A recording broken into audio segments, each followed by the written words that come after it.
Hi, everyone. Welcome back. Checked Out Retail Stories podcast. I'm Ryan. I'm Doug, everybody, and super excited, guys. We got an absolute powerhouse episode today. We basically are going to go back over 400 years to an old secret behind the Sicilian chocolate and the global supply chain madness that caused the viral candy bar. Plus, we're sitting down with social media strategist and founder of Bella Vita Media, Cristina O'Rangers, to break down authentic digital marketing, Italian food culture, and turning online views into real foot traffic for small businesses. Meat in the seats, baby. Meat in the seats. But before we get to that, big thanks to our headline sponsor, PA Skill Alliance, out there repping for the small businesses, for turner orders, fire companies, and all those that make our communities great, guys. Skill games in our communities that make it great. Big shout out. And find them at www.paskillalliance.org. And remember, it's skill, not luck. Baby! Skill, not luck, baby, all day long.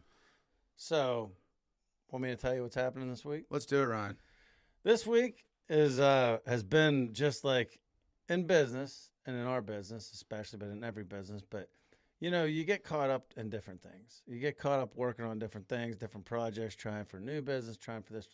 And you kind of sometimes, there's thousands of things you have to keep track of. And sometimes things that are like basics, the basics slip. And this week, our Botanic Stores, great crew. They do a great job. But just like everything, there's a reason that we have jobs. There's a reason we do what we do. And one of the things that I've been working on that I noticed we're just getting a little lax on is like the finer things with the customer service. You're the big customer service guy. Front end, greeting the customer, looking them in the eye. Hi, how are you today? Or hi, welcome to Sprankles. Getting that interaction. Then, it's like a date, right? Yeah. Nobody remembers the dinner. Nobody remembers calling them or the anxious about if they're going to show up or not.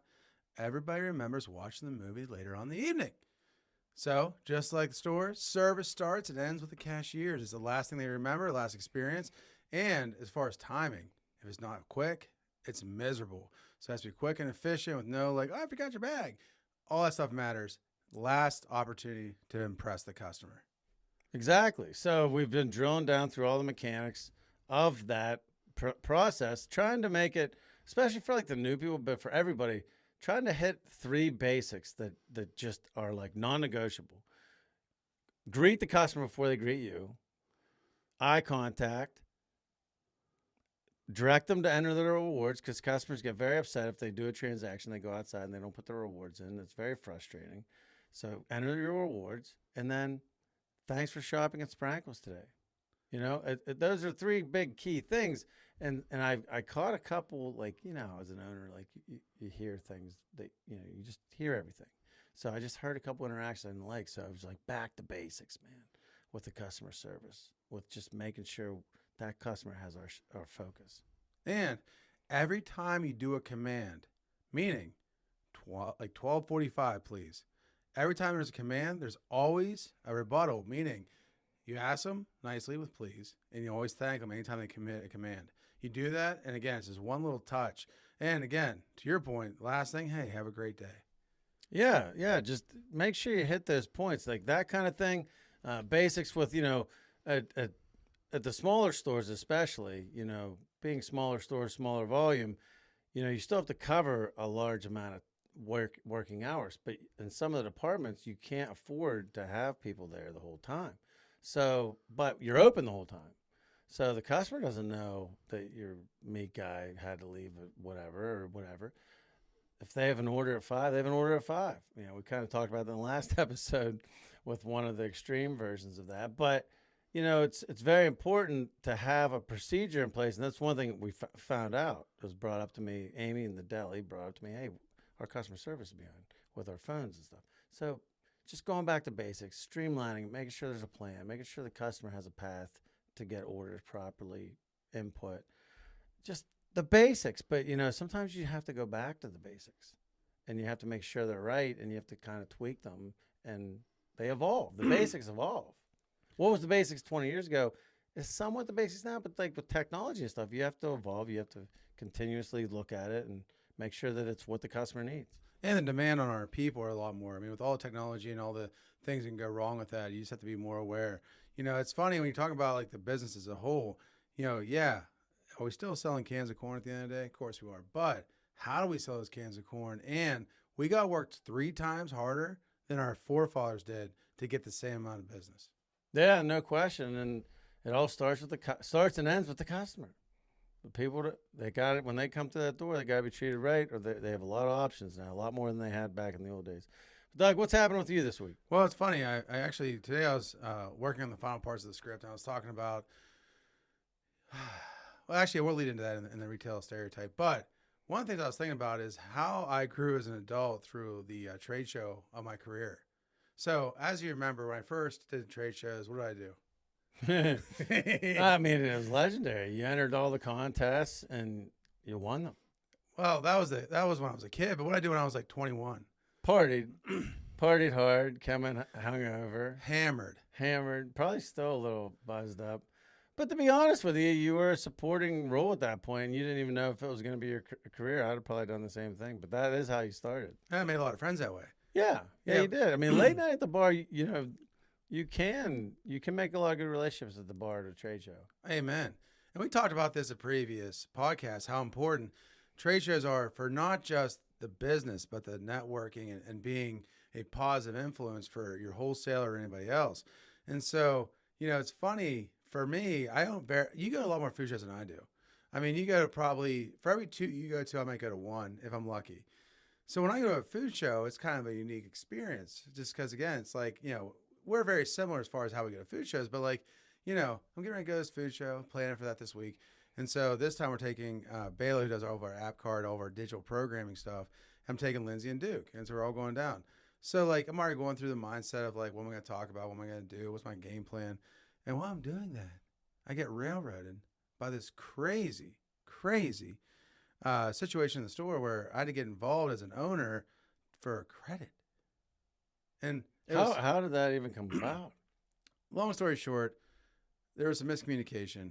And then instead of looking at the big picture, the people who inspired the retail rule zealot, which is our stereotype of the week, basically forced me to have to elevate it to a personal situation. Are we talking about, are we talking about pallets of product? No, we're talking about like $100. Oh. So instead of just taking care of the issue from a supplier buyer situation like we would in our world, that's like saying $10, right? In their world, it's like saying 30 cents, maybe 10 cents. But the case in point, a lot of people miss out in the business is that relationships build the business. And if you forget about the relationship and you just focus on the business without thinking about the people, whether it's working for you, whether it's people that you buy from, not getting them involved in that thing, it was like, what's the best for the relationship? It causes crazy amounts of distractions to the point where I had to call number 4 guy today and say, bro, what are we doing here? And now I'm pissed off going to the food show on Tuesday. Yeah, that's crazy. I mean, it'd be the equivalent of like one of the big accounts, a big restaurant or a big food truck or something like that, like calling and saying that they were overcharged a case of pop. I mean, I'm not even going to question that. Now, if it starts happening every 2 days, but like in our case, we call our suppliers. We don't have time to be calling our suppliers about. We should not be calling our suppliers. We should not be calling. If we have to call our suppliers, it's because somebody on their end really handled things improperly. Right. Yeah. So inspired. Actually, we're going to move right into it. Inspired this week's retail role zealot, which is this week's retail stereotype.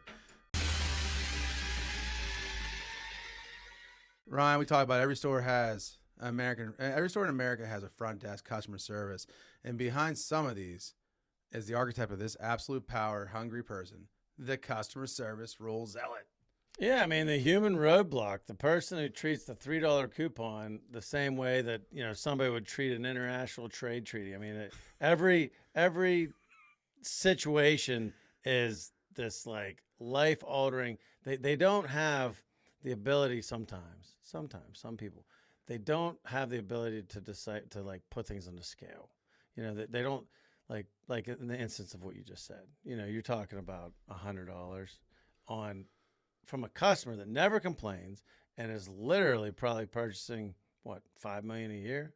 Yeah, and the same point is, it's been so long, I forgot and didn't say the number the guy called today. Yeah, so like your first call should have been the last call. Your first call should have never happened, but you shouldn't have been sent on. Well, yeah, and then I have a so the same point to Ryan's point, when you're this person as a customer and you see this person, they treat it like you're literally walking through TSA pre-check with a loaded firearm. Like they act like you're already the criminal, and how dare you approach me with these things? Our rules state this. And to be honest, that's in my opinion, I know enough about it to have a good bearing of what happened. But in my opinion, that is a company policy issue.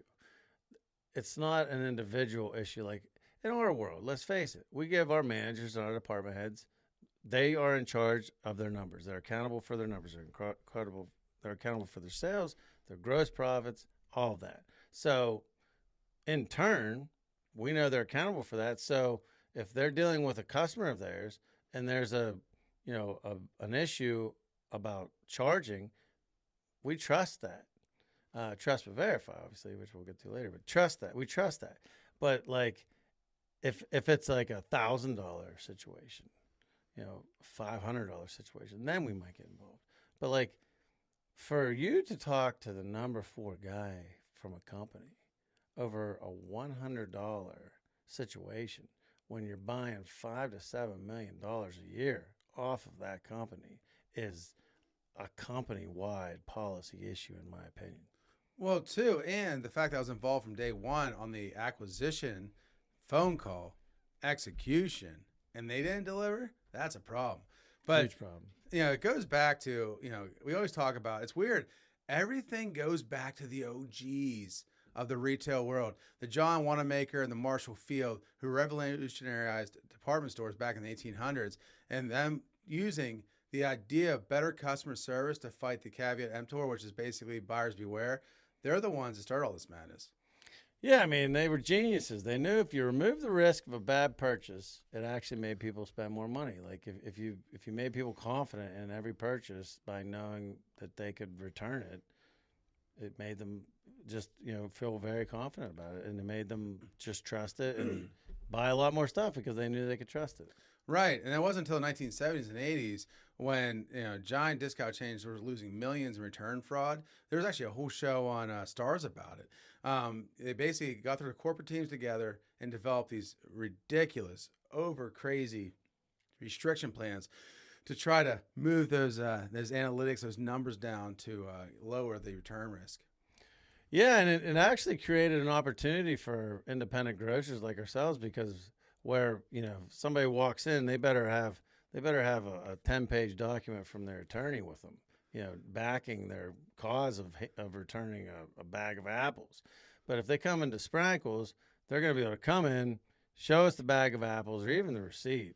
And if it's a valued customer that's been dealing with us, we're going to basically, we trust them. Now, if it's some guy we've never seen before with California plates and, he comes in with a crowbar in one hand and a gun in the other, we're going to call the police. That's a little exaggerated, but you get the idea. Like if it's somebody we don't know, we're going to question it harder. But if the product's there, the receipt's there, even with that person, it's going to be quick for them.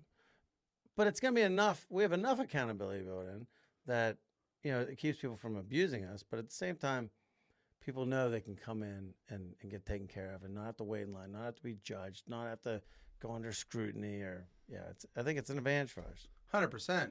And we're talking about this as this person, this zealot, this ferocious person is there pointing to the table.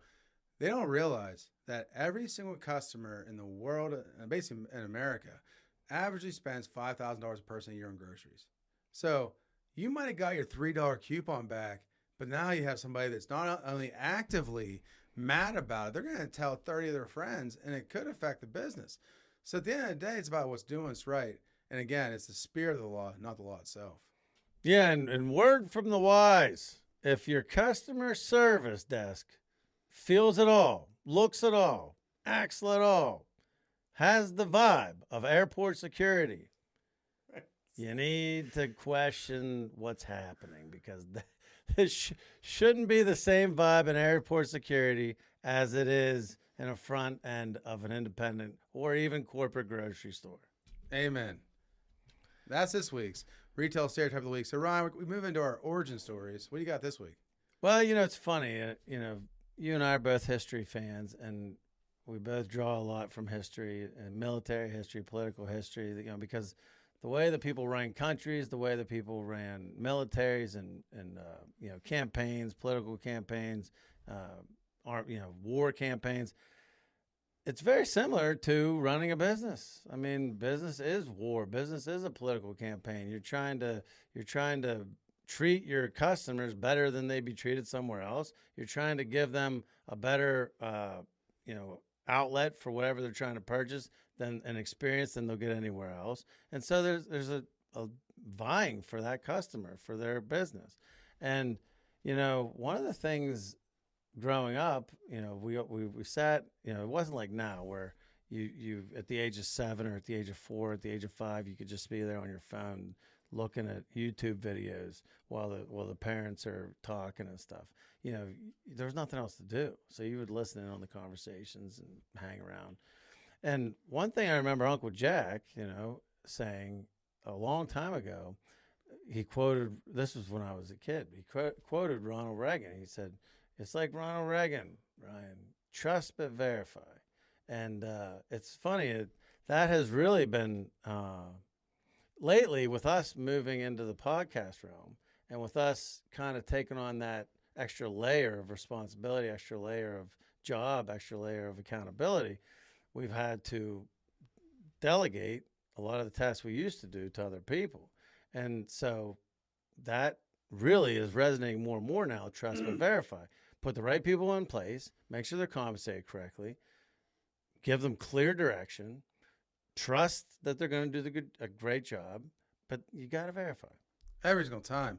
And it's funny you say that. I mean, when I was thinking about when you say trust but verify, and, there's a lot of people out there that have high expectations, but then don't give the people the right assets to accomplish a mission. I think the podcast, beyond us being able to explore different ideas, different ideas, it also allowed us to really focus on our management style and become less micromanagers and more enablers for the people to do the successful things. And so it's so important. We talked about holding the standard, but at the same time, trusting the people. That's really why I was mad today, because now, it served my responsibility to my people. They know what they're supposed to be doing. They did the right thing. And now you're punishing me for it. Sometimes Ryan and I talk about this too, that when you're in a situation, you can't be wild all the time. But just like an old lion, every once in a while you got to come out of the cave and roar a little bit. And because people, if you don't, people take advantage of you. But at the same time, if you're roaring for your tribe, if you're out there fighting for the tribe, it demands that intensity. Yeah, I mean, today's instance with you was basically, what? You calling my department head a liar? Are you calling my department head? I want you to think about this. A liar. It makes me. Is that what we're talking? Is that what we're talking about right now? Hopefully, it's not what we're talking like that. And by the person seeing you backing them like that, and by everybody else seeing them backing like that, I'm talking about it, telling their friends. It again. We talked about this a couple weeks ago. It just you almost. I mean, you don't want these things to happen, but every once in a while when it does, it is kind of nice because it's a good way to reinforce that you have all of your people's backs and that you got them. And it's very powerful and it's very good. You obviously don't want to get in situations like that, but there's always a silver lining to every situation, and that is a silver lining. Oh, amen. This morning when you sent that text out, like, hey, we're going to take all these cases and do this with it, I'm like this. I literally went, like, my brain went, we're going to the mattresses. I'm like, we're not doing any of that. And notice the first thing I said was like 2 words. I was like, I'm getting full credit. And you're like, huh. And like they try to say, oh, we'll give you a bunch. I'm like, no. It's principal at this point, full credit. But yeah, no. So it was a very trying origin week. But again, it goes back to the roots. You gotta stand for something or you fall for anything. But this week, Ryan, we're moving into corporate word of the week. This one's a little preface here. I write the scripts, but I was reading this and I'm like, This is gonna get weird. This alignment of words. No, you know what? You could take this into a lot of different ways. But as the corporate word of the week, as we know, it's the most painful for the most part. It's painful buzzwords. It's most of them aren't just these like fairy tale, dust, whatever. No, I mean it's words that are used and can be manipulated in ways that cause fear, cause uncertainty, passive aggressively attack people.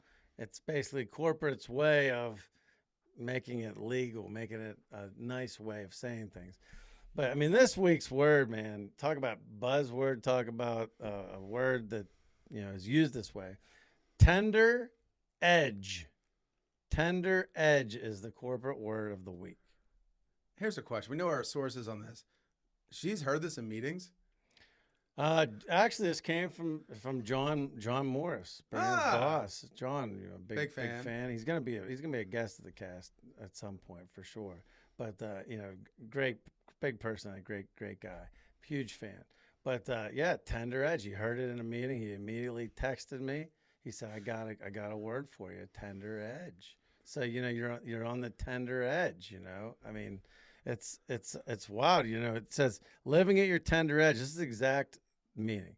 It means operating right at an uncomfortable boundary of emotional vulnerability, professional anxiety, and personal growth. You're living at your tender edge. You're at the tender edge. So basically, the boss is saying, this is going to be a really hard project. You're probably going to fail. But instead of saying that, we're going to lean into the tender edge. Yeah, we got to lean in to the tender edge. We got to be comfortable doing something we know is going to fail. I mean, in my mind, the absolute part of that is, do you remember the movie U571, Matthew McConaughey? Oh my God, yes. Remember, he had to send that young guy down to open the capsule. He killed him. Well, he knew it probably was going to kill him, but he convinced them that he had to try to do it to save the crew. That's the ultimate tender edge. God. The one this project. We're going to go to the tender edge on this one. We might have to work some weekends. We might have to do this. You might have to go talk to somebody you normally don't want to talk to, but we're gonna lean into the tender edge on this one.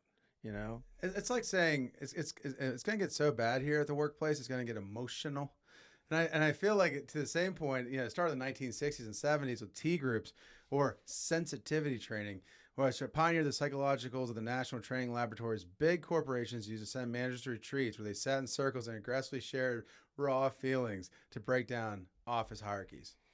Yeah, and in the late 90s, we got the explosion of emotional intelligence, EQ, in corporate America.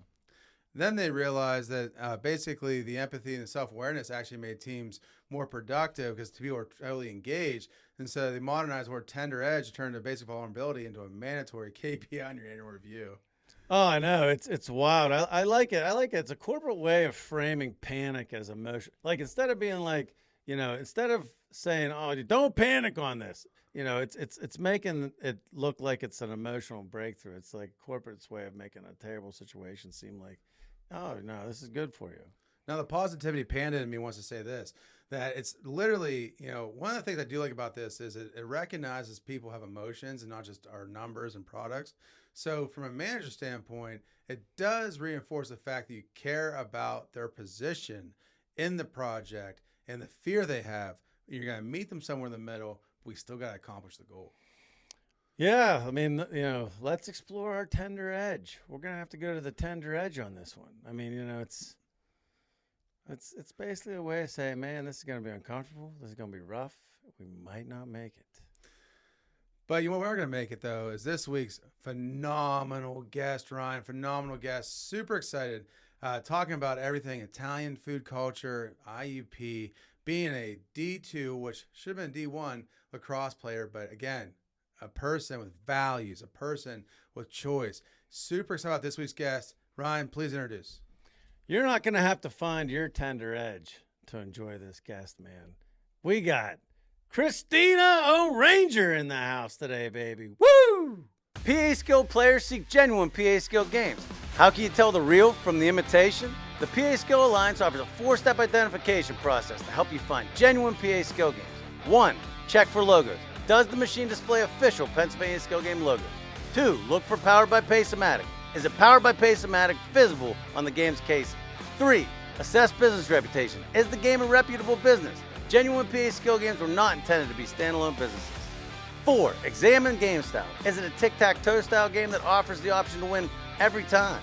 Help combat fraudulent skill games by exclusively playing genuine PA Skill Alliance supported games. Discover more at paskillalliance.org.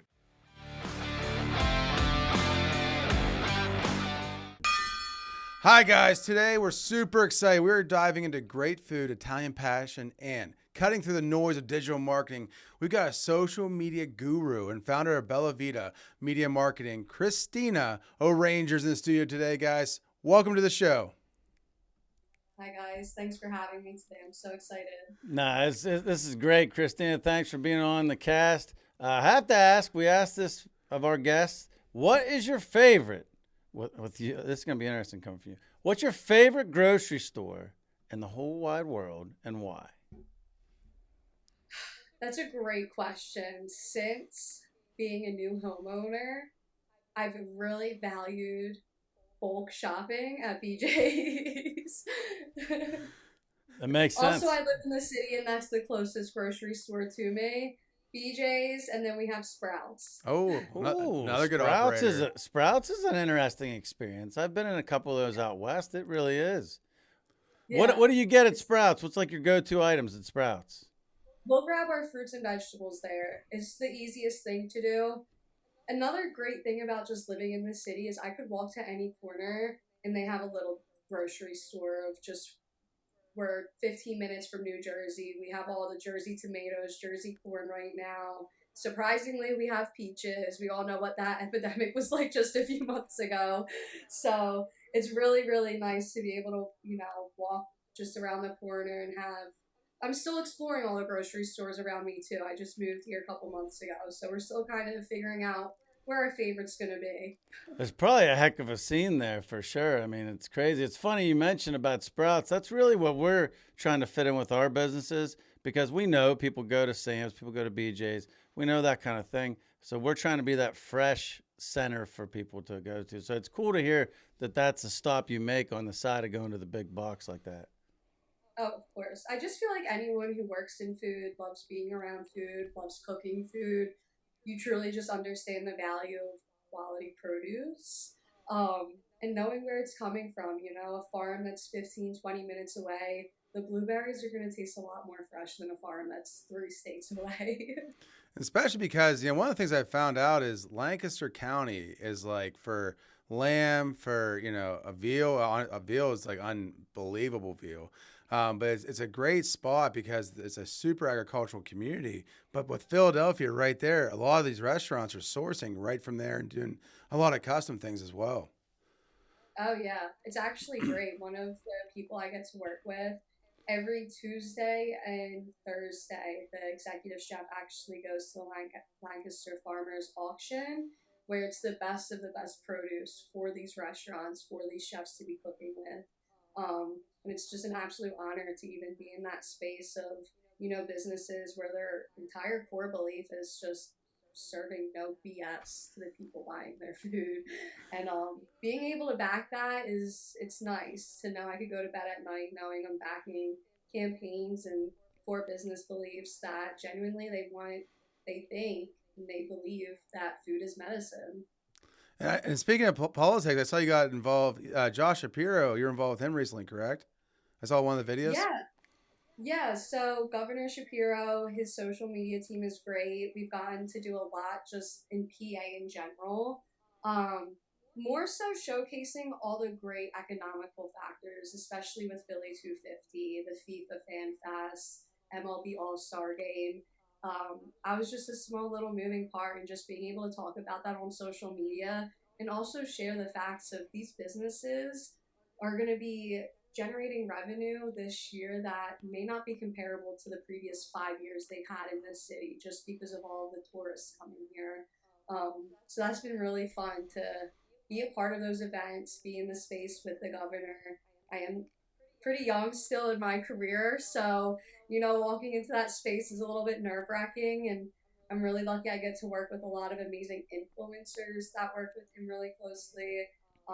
So I think, what he's doing, especially in the Philly food scene and even in Pittsburgh, is amazing. That's such a great opportunity, especially for somebody of your age. I mean, I don't know how old you are, but I mean, I'm 46, and I can tell you're a lot younger than 46. So that's pretty impressive that you're walking in those circles at your age. That's something. From Doug and I's perspective, we've had some glimpses where we're in those kind of circles and those kind of like high stakes situations where this is like extra meaningful what I'm doing here and what I'm a part of. And when you're in that kind of a space, like, do you catch yourself? Sometimes we catch ourselves in those kind of spots being like, man, like we're in this spot. Like, it's like you're in it and then you realize you're in it and you have to kind of like get back into it. Right. You know what I mean? All the time, I'm like, what am I doing here? Because I just moved out of my parents' house just a couple of months ago, and I'm showing up in spaces with million and billionaires, Yeah. and it's just like I still live with my parents, and I would tell people that at these events, and they loved it. And honestly, I think the most rewarding thing about me is I always was just myself. I would walk into these spaces. The first question I ask is, "How old are you?" And I'm 26. Crazy, I know. And then usually the response is, "My daughter's son is your age." Yeah. And then they go on their phone and they're texting their daughter and son, "Can you believe this 26-year-old is here? What are you doing?" That's great. It means you're inspiration to the next generation. You're helping them see they can achieve things. Doesn't matter about age. You can get involved in politics and get involved in food scene. I mean, you've done so much in your career already. I mean, to put that light, that eyepiece, that the visual on the market and your culture is so cool. Yeah, definitely. I think I still have that. I guess people call it like self-sabotage of like you feel like you don't belong in these spaces to a point, and then I'm there, and then sometimes I do stalk my own social media just to remind myself I've done the things to get here. I've met the people. I've put in the work. I mean, work ethic just isn't even a question when it comes to me. I know I've done that. um so it's sometimes the hardest thing for me is to remind myself that I do belong here.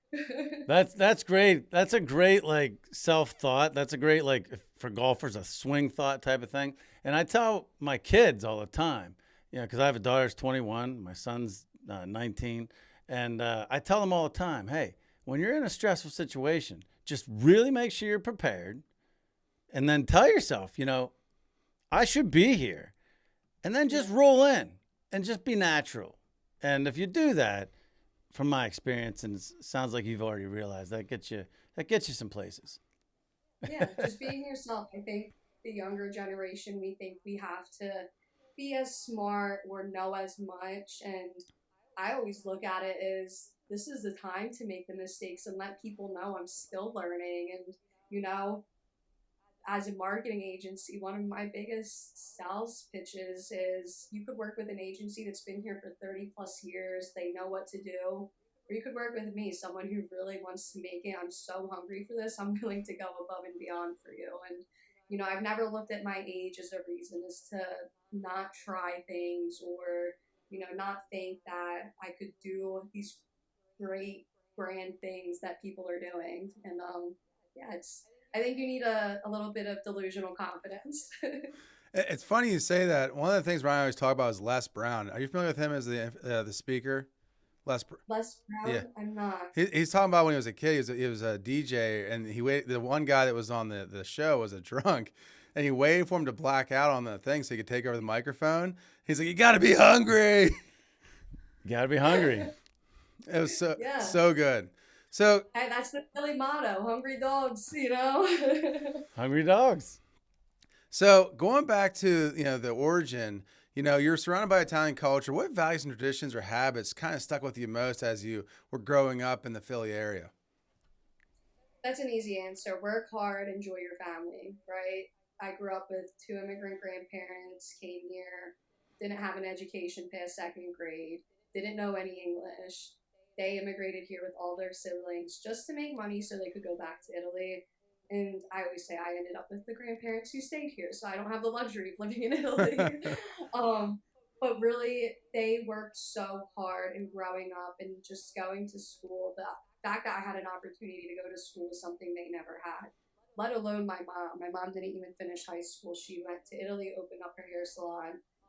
So education was really big. And funny enough, book smart was not my thing, but I knew how to work hard. I knew how to, if I wasn't good in science, I knew I had to study extra for science.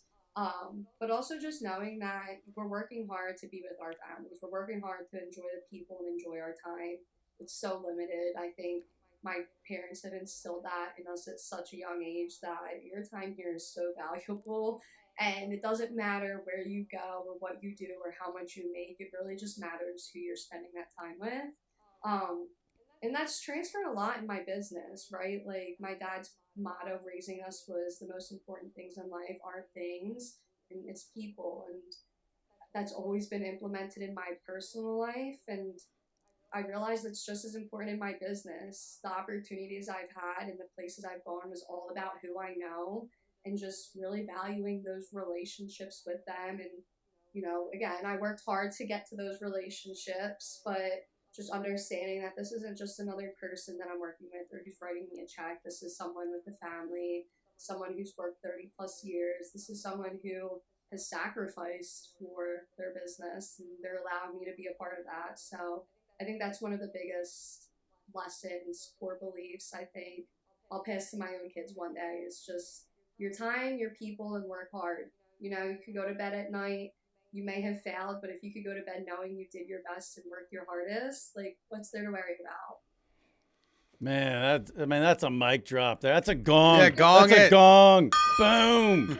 That's a gong, man, because I'll tell you, what you just said, in my opinion, that is the key. That is the separator between the people that make it and the people that are wondering why they didn't make it, man, because that is the key.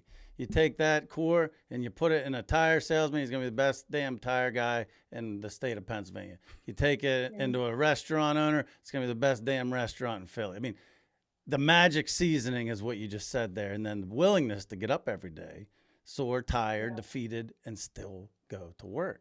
But I got to ask this. I mean, this explains a lot. It's starting to all make sense because, Division II lacrosse player. I mean, we don't know. It doesn't get talked about probably too much. But Division II lacrosse player, Indiana, PA.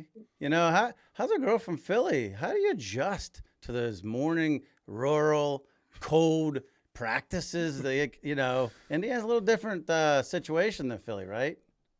Yeah, that actually, I tell everyone, set me up to be an entrepreneur. I was a nationally ranked goalie. I had coaches, people at my school, staff, teachers who saw something and believed in me in that on something that I didn't see or believe in. I committed to college when I was 15 years old. I signed my contract to go to IUP. Funny enough, though, this is where my head was at as a 15-year-old. I got recruited to all the top D1 schools, got offered full rides. I wanted to party. When I was at college, I saw the parties, I saw the frat houses. I wanted to have a good time. I was working so hard in high school. I wanted to go to college and have a good time.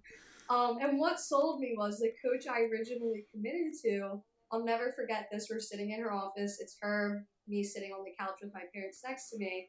And she goes, "We're the top 10 party schools for athletes." I looked at my parents and I said, "This is where I'm going, is Indiana, PA.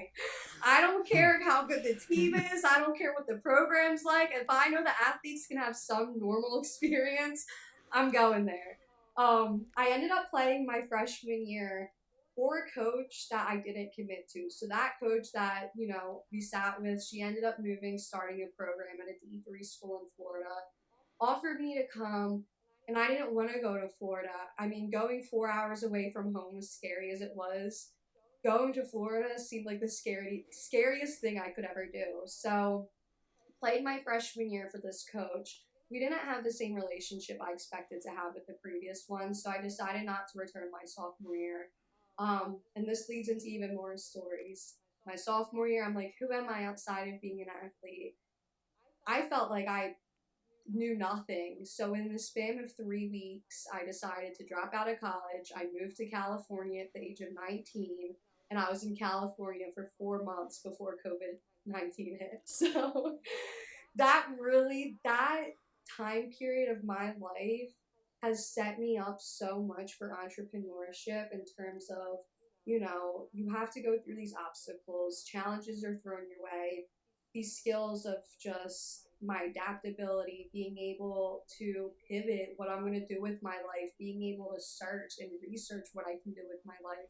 These are all things that I have had to do for my business, which has made it, I don't want to say easy, but a little bit easier, knowing when I was 19, I took a year off of college. I moved to a different state with not knowing anybody. And just what I tell everyone, I was soul searching. I was figuring myself out. That's what, I worked on a PA set or a film set as a PA. I had a friend out there who was doing all this stuff with media and production. And I said, you know what? I think I could bring this back to Philly one day. So that's exactly what I did.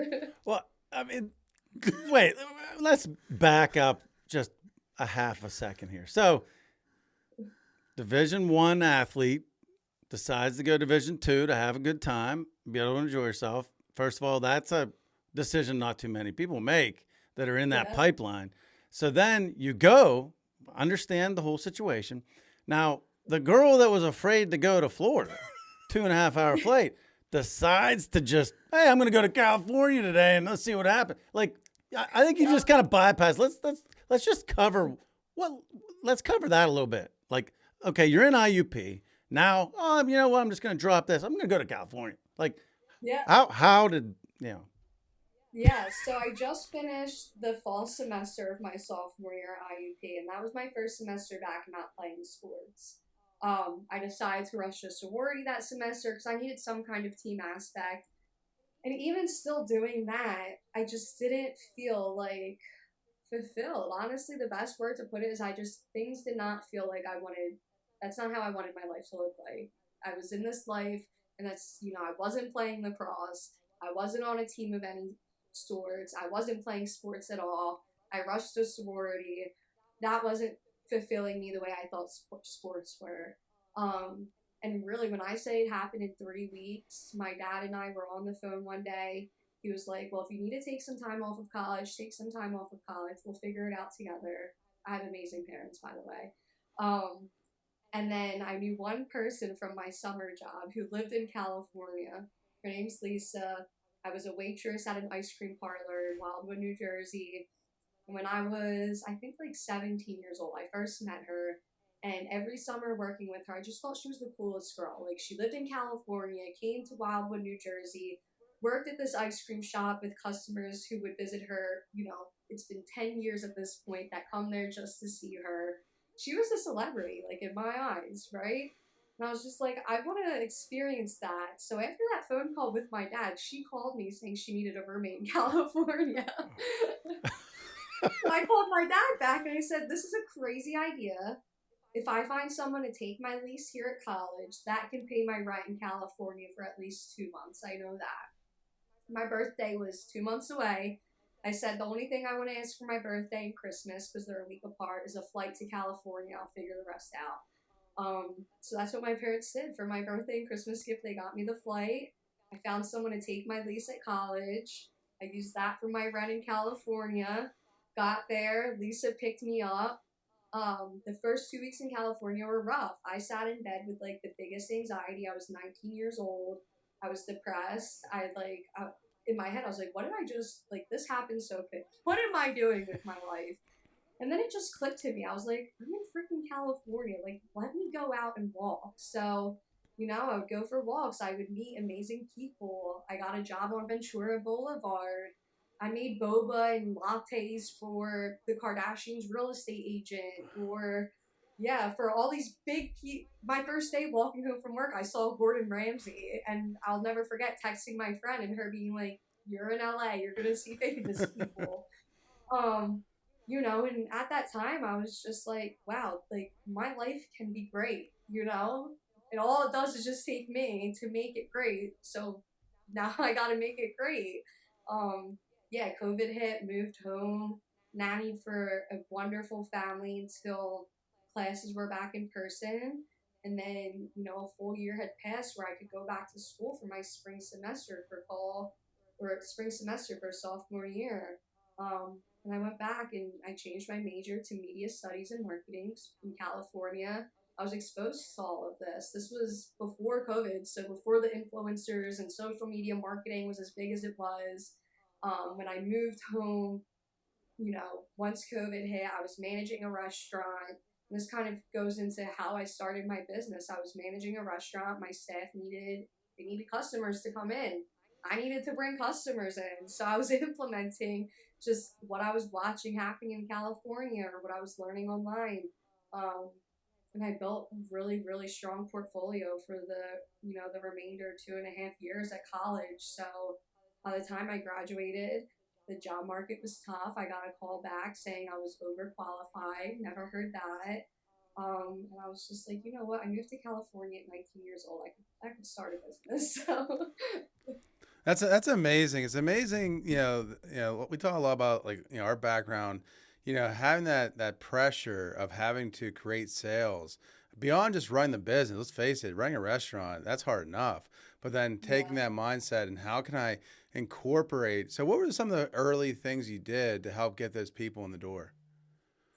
the first thing, I'll never forget sitting down. It was a chef owned and operated restaurant in South Jersey, and I'll never forget sitting down with him and saying, "How do you feel about sponsoring the local summer T-ball league? We'll get our restaurant name on the field. We'll have the information. How do you feel about that?" At this point, the restaurant did nothing, Mm. right? And he was just like, "If you figure it out, we'll do it. I'll write the check. We'll do it." So that was the first thing we did. Beyond that, though, I made sure I emailed the coaches of every single team on that league to let them know who we are. We offered them, I think, like the parents, like date night special to be like the first ones to get the reservations because it was a reservation only spot. Um, my brain at this time, I was what, 21, I think? Yeah, so at this time, I really was just trying to think of the people on this island who will support this restaurant when the busy season is over are going to be the residential people. So where are they stopping at? Well, that first summer job I had, I worked with a lot of residents down there. So I was reaching out to them. I was asking them where are a lot of people going out to the bar to hang out, where are a lot of people shopping at when they're down here. And I just made, like, I think one time I honestly just printed out 8 by 11 pieces of paper and was just going and stapling them, like, on the light posts by those grocery stores, by those bars, just to get the restaurant name to be seen. And then social media. I mean, that's just, I grew up in the age of social media. So I'd be yelling at the staff, waiting tables, doing expo, telling the chef, hold on, let me get a video of this. Remember the thrill of your first childhood game, maybe tic-tac-toe? Genuine Pennsylvania Skill Games recaptures that excitement, offering easy-to-play, win-every-time experiences at your favorite local spots. Imagine a game where a little skill consistently turns credits into cash prizes. A game you can enjoy with others and even help them win. No need to just imagine. Genuine Pennsylvania Skill Games, championed by the PA Skill Alliance, are real. Go to paskillalliance.org for more information.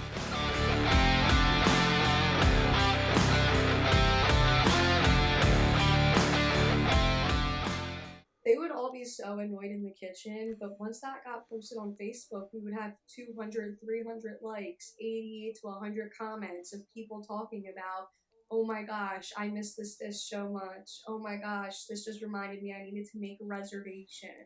And again, this was like right when COVID started. I mean, down in South Jersey, they were allowed to have the outside dining, and we had a few tables inside.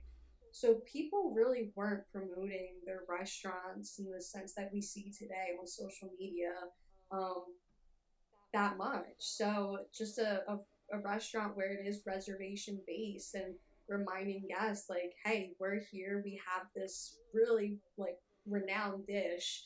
Um, it reminded people, let me make my reservation for my family trip next time I'm down the shore. So it's one of the things you said was really interesting, and Ron and I talk about this all the time. When you're looking at social media, when you explain to a non-social media person, like everyone wants to see instant results. Like, you do this video, you get this. You do this to get this.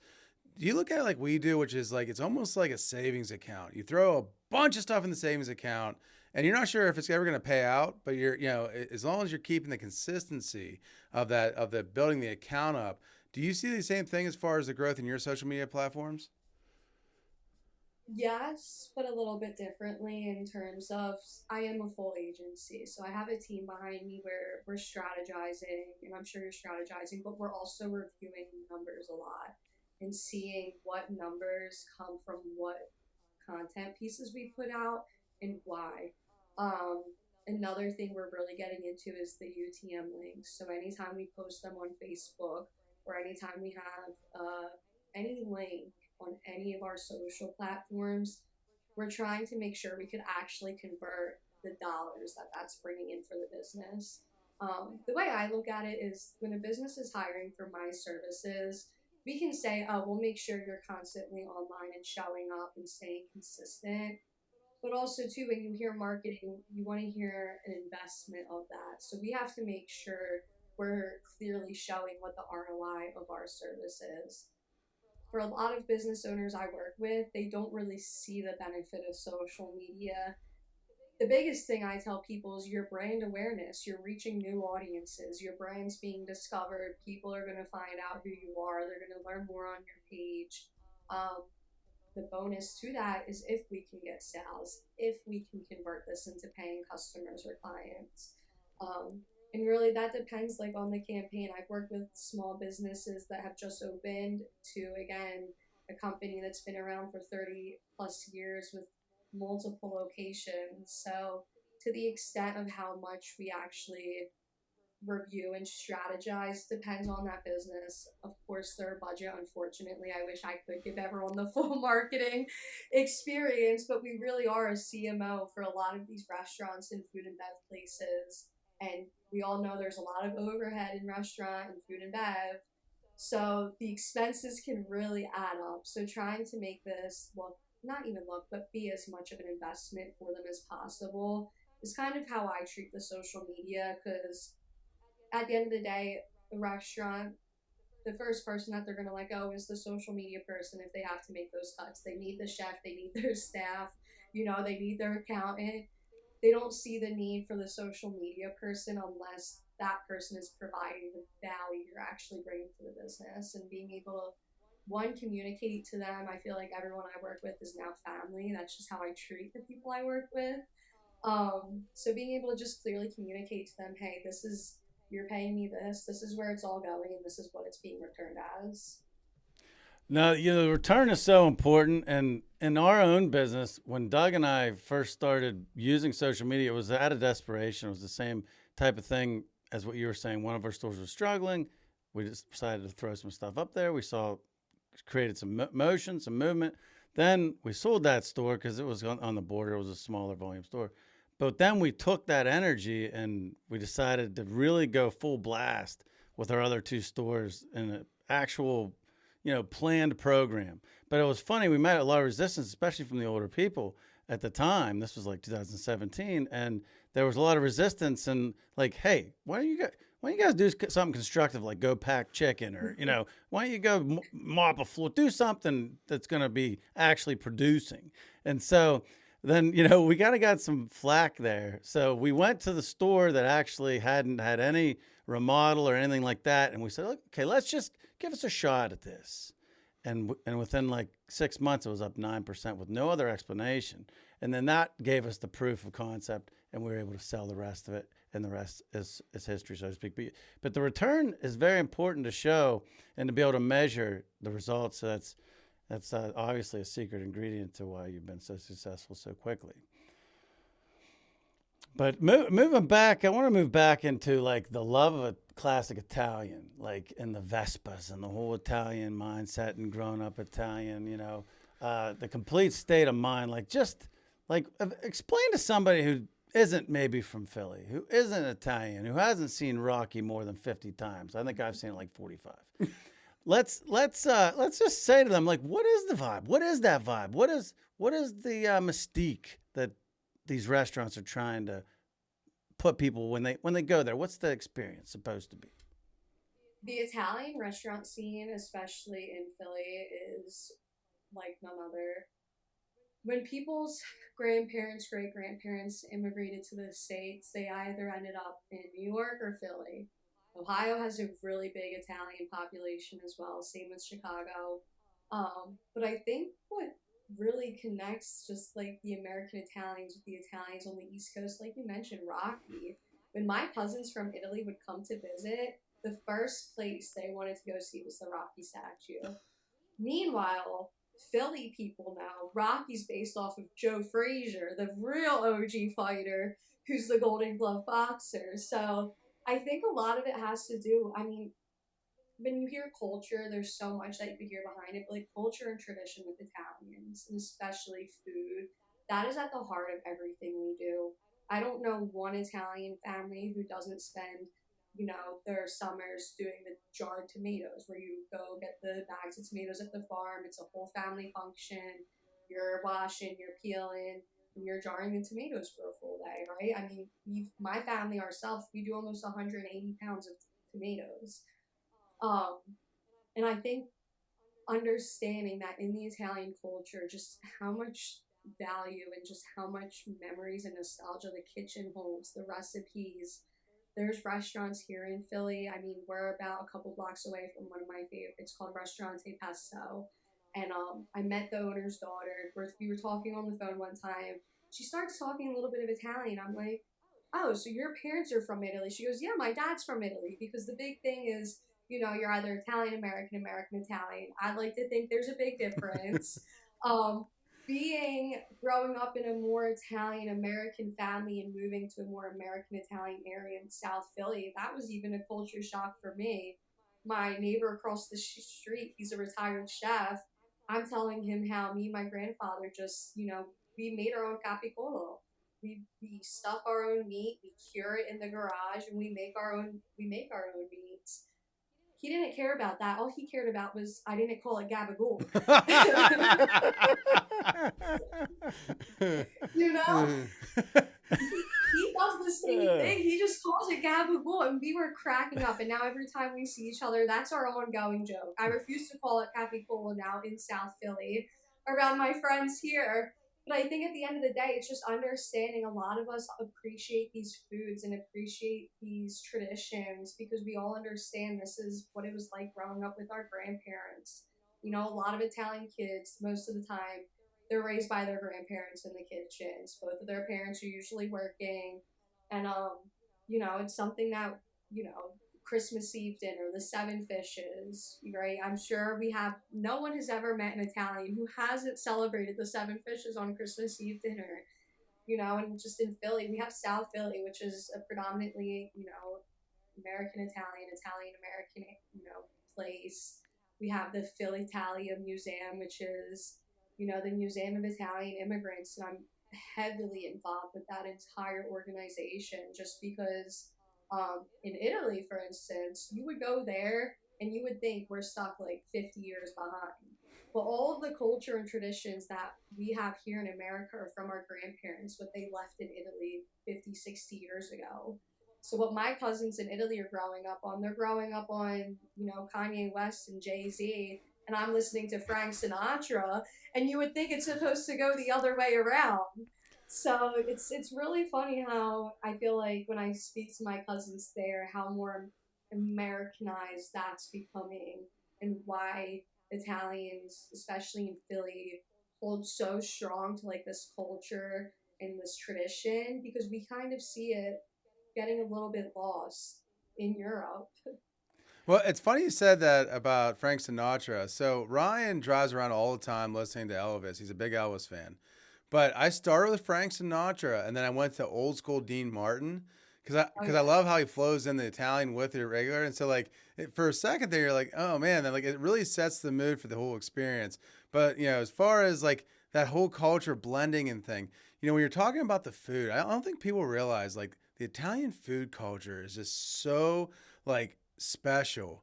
And just the flavors and one of the things like being, obviously we don't have a big Italian family, but we're originally from Germany and then came to York, PA, but like that when I went over to Europe and I went over to we were at right Amalfi Coast and we went up to the mountains and how you add fresh tomatoes to your like sauce was just a cool like thing. I'm like, wow, and it tastes so much better. Yeah, that and just the casualness behind it, right? Enjoying a nice bowl, homemade pasta, homemade gravy sauce, whatever people want to call it. It's not a sit down, spend $50 per plate experience in Italy.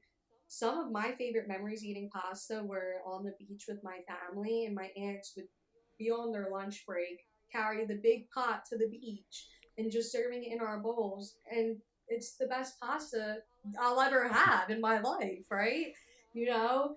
So I think that there's one place in Philly, it's called Farina Pasta Bar, and their entire concept is to bring casual, homemade, all their pastas homemade with the semolina, and bringing that experience here that you don't have to sit down at a five-star dinner, candlelit, dress up. You could be in the middle of your lunch break and stop and get a nice bowl of homemade pasta. Well, Christina, whenever you want to do the Philly, West meets East food tour, we're in. Oh yeah, for sure. Listen. I was in Pittsburgh about a year ago, and I was saying I forget what street it was, but on that block you walked inside of this food court, and there were so many different Asian food options in that food court. And I was just like, I didn't even know Pittsburgh had something like this. And then my friends were all telling me about the Italian food scene out there. So now I got to take another trip out there and make sure I try everything.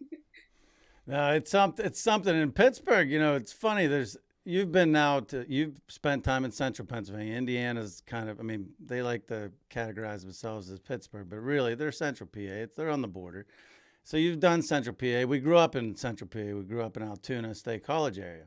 And in Altoona State College area, you have a bunch of English and German, and they're eating meat and potatoes, and they're eating it as quickly as possible so they can do whatever they're going to do after dinner. So when we moved to Western PA and we joined the Knights of Columbus, that was our first like delve into like real Italians. Because these guys, man, their dads and moms came off the boat. They still Yeah, spoke that's the Italian. Columbus It is a was such a great great organization. experience for us, coming from Central PA. These guys, man, they had me eating bunyacata. Hopefully, I didn't butcher that too much. I mean, they had me deep diving into some Italian culture and such a great experience. And to your point, it was the first time in our lives where it wasn't like a speeding contest to eat. It's like you went to Knights of the Columbus dinner, man. You were there for 4 or 5 hours. I mean, there was bottles of wine stacking up at the corner, and nobody was drunk because you were there for 6, 7 hours. I mean, it's a whole different experience, but it was so nice. It's funny you say that because my dad was a part of Knights of Columbus, and just again, that brings up memories of when they would have all the families come in, and I'm wondering why we have to save our six things of Carlo Rossi, and it's just because he made his own homemade wine, and we need to bring gallons of it, not just a little bottle of it. No, those guys they could knock down some wine, man. Those little Italian guys, I think they had a hole in their foot or something. I mean, it was like, It's so funny because my grandfather, he's 87 years old, still makes his own homemade wine, and his whole basement is like a dedicated wine cellar. And he has one bottle, I believe it's from like 1960, that he made himself, and he hasn't drank it yet. And I was just like, I would love to be there when you take a sip out of that because I've never seen you drunk, and I'm sure that'll be the one to do it. Our Italian friend we were talking about earlier, Vic, he was a big winemaker, and he got me into making wine for a little bit. I tried it. I got the they call them Don Boys, whatever, but the 5, 6 gallon jug. Started making in the basement, and I forgot about that I was doing because we got so busy in the business for like 2 years. It was in the basement for 2 years, but luckily the hydrometer thing didn't like lose its water, and it was the best wine I ever had in my life. Really? I was gonna say, otherwise you have a mother for to make your own vinegar. Yeah, true, true. Yeah. So when people are getting involved, with the idea of like taking the food culture, social media, outside of just the food culture, what are some other areas you focus on with your business? So my business, I always tell our bread and butter is always food, but we have been working a lot with service-based businesses too. So title agencies, mortgage lenders, one of the coolest clients I work with right now. Sorry to all the other ones that are going to watch this. But one of the coolest ones, they provide funding to pro athletes and to attorneys. And that's just totally changed my way of thinking. I mean, I go from a content shoot where we're pouring syrup on ice cream to get these gorgeous, sexy shots to showing up somewhere where I have to be so careful with every word I use on the content we're filming, right? So definitely those are like more of the service-based industries, but for me, I like to stay in food and bev. I mean, I could walk into any restaurant, walk into any grocery store, walk into any store in general around food, and I know what rules have. Like, for instance, a lot of people don't think as a woman walking into a restaurant to film content, you need to have your hair back. You need to have non-slips on, like little things like that to one, ensure your own business, but two, to make sure the business you're working with stays, properly, clean. It's little things like that. Just knowing how to walk in a kitchen, knowing how to, boss the chef around. Sometimes you have to do that. So, um, I think that's definitely one industry I'll never leave food and bev. My brother, he has his own jerky business, and we talk all the time. Just how nice would it be to just run with that? So he makes it? Yeah, yeah, he makes his own beef jerky. What's the brand? So they're in a rebrand right now, so I can't talk too much about that. But it was formerly Hungry Dogs Jerky. Yeah. That's awesome. When it comes out, let us know. If you probably buy it online or anything, we'll buy a case and throw it in one of the stores. I don't know how Hungry Dogs jerky didn't stick in Philly. It did. He's just expanding more onto the business. I don't want to speak too much on that because Gotcha. he's still figuring that out. He's getting married in 2 weeks, so I'm sure it's kind of on the back burner right now. Yeah, that's probably a little bit. Yeah, that's not exactly a priority right now. Yeah, the meat, like he does all the meats, right? Like he does the jerky, the capicola. We do the own sausage and oils. Me, I like to do more so the wines. We're both kind of into the gravy. I have an oldest sister as well. She loves to just eat it all. So as long as me and him keep these traditions of, we don't have to go buy our own sausage. We don't have to buy our own prosciutto. We have commercial grade meat slicers and fryers and fridges and freezers. So it's really nice. Family holidays, you have to come hungry. Like that's the biggest thing. It's interesting. So when Dad came to Pittsburgh, he had started buying off of Parma. Parma Sausage was a big company in Pittsburgh in the Strip. Super Sada and the what's the is it pancetta? What's the shoulder part? Anyway, there was a couple things he used to buy, but we had to have that in the store to the point where today he's retired. He makes Ryan and I go down to Pittsburgh to pick it up and bring it back to the stores. Sounds like crazy. We can't keep it on the shelf. Nah, they've been making it since like 1900 whatever. It's if you come next time you come to Pittsburgh, if you haven't checked it out, you need to go. It's down in the Strip District. It's Italian, man. It's just really Italian. Oh, definitely, yeah. That's honestly a goal of mine is to explore more Italian, inspired or just Italian focused areas in different cities. All I know is Philly. Yeah, well, the Pennsylvania Macaroni Company and Parma Sausage, they're right next to each other in the Strip District. And if you walk through the Strip District right before a holiday, right before Christmas, if you're walking through the Strip District, it leads right into the center city, Pittsburgh. And honestly, it's like you're in Godfather 2. It's like the Italian festival. It's amazing. So you definitely have to check that out. But let's talk about Bella Vita. Right? Bella Vita. Let's talk about that. Beautiful life, How do you describe the philosophy? Like, how do you get that philosophy through when things are chaotic? Yeah. Honestly, I always describe it by I can have a nice glass of wine at the end of the day, right? I want the people I work with to be able to enjoy a nice glass of wine at the end of their workday, and their marketing and social media not even be a thought. That's really the best way to describe the customer experience through Bella Vita, is knowing at the end of every night, this one thing in your business is being taken care of by a team. Do I imply that in my own life? Not as much as I should. But also, I've only been running the business for almost 3.5 years, right? So I keep telling myself it's going to take some time to actually enjoy maybe that whole bottle of wine after the end of the day. But really, I'd like people to know, and I think anyone who does work with me has a full understanding. Like when we say we're going to get something done, it's going to be done. You don't have to micromanage. Really, I understand how hard it is just from working in restaurants my whole life and watching one of the chef I worked under. To me, he's like a self-proclaimed one of the best chefs like I'll ever work under. And seeing, he had 3 young kids. He spent his whole summers away from them, devoting to this restaurant. To see as much sacrifice as he put, I never want another business owner to feel that way. I've seen how hard it was for him, and I was so young at the time that if he still had the restaurant, I'd probably do the service for free for him, right? He invested so much in us and our staff, in the restaurant, in the food, in the entire business that he didn't really invest too much in the help to run the business. And I think that really taught me what restaurants needed, especially when it's, when it's owned and operated by someone.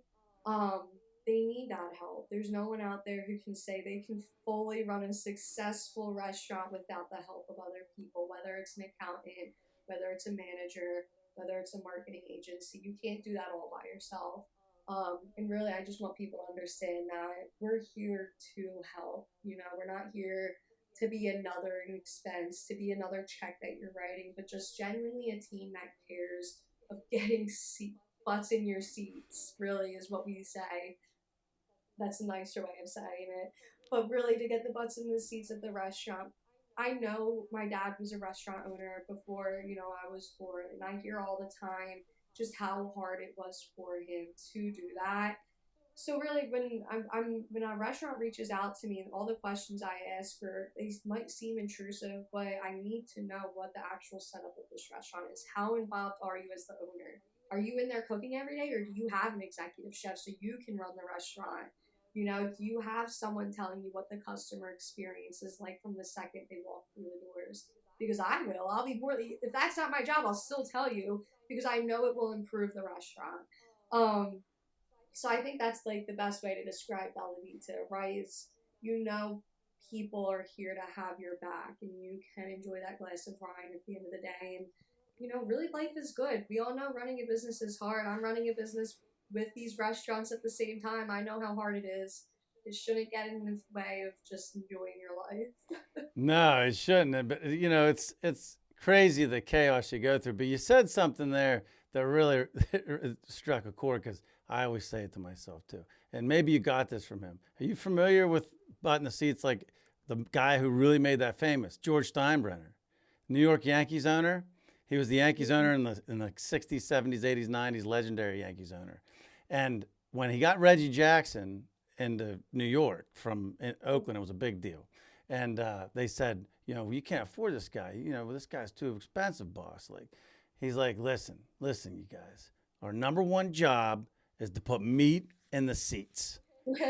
And that's what they did. Reggie, he brought people in, he put meat in the seats, and the rest was history. But that's job one, right? You got to put meat in the seats. You got to put butts in the seats.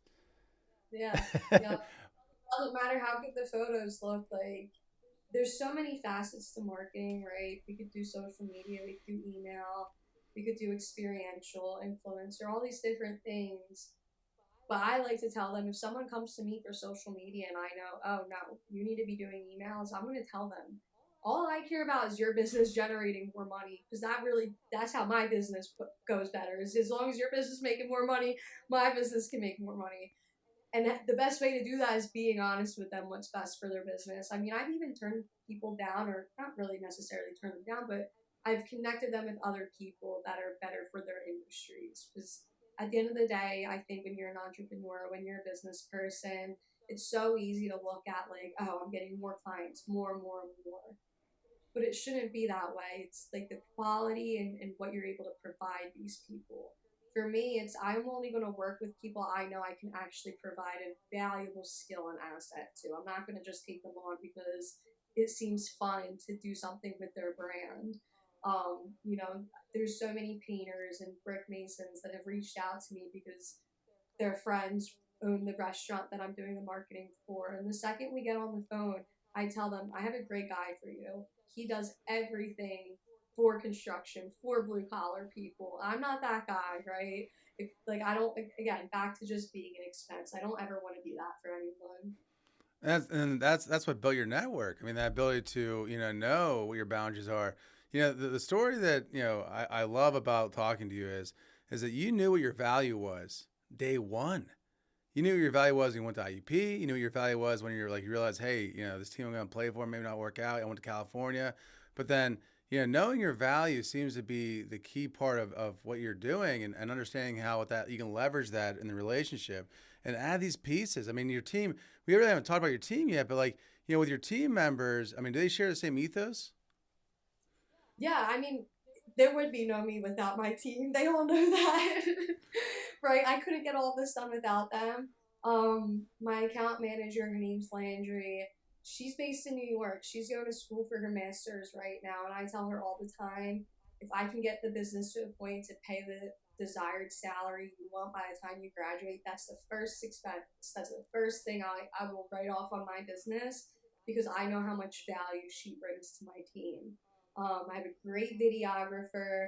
I mean, again, he's another person. We were just talking the other day, and I was telling him about the workload right now. He goes, well, what can I pick up? Right? Those are responses as a business owner you want to hear. You don't want to hear, oh, that sucks, or, like, yeah, I know it sucks, right? That's why I'm talking about it.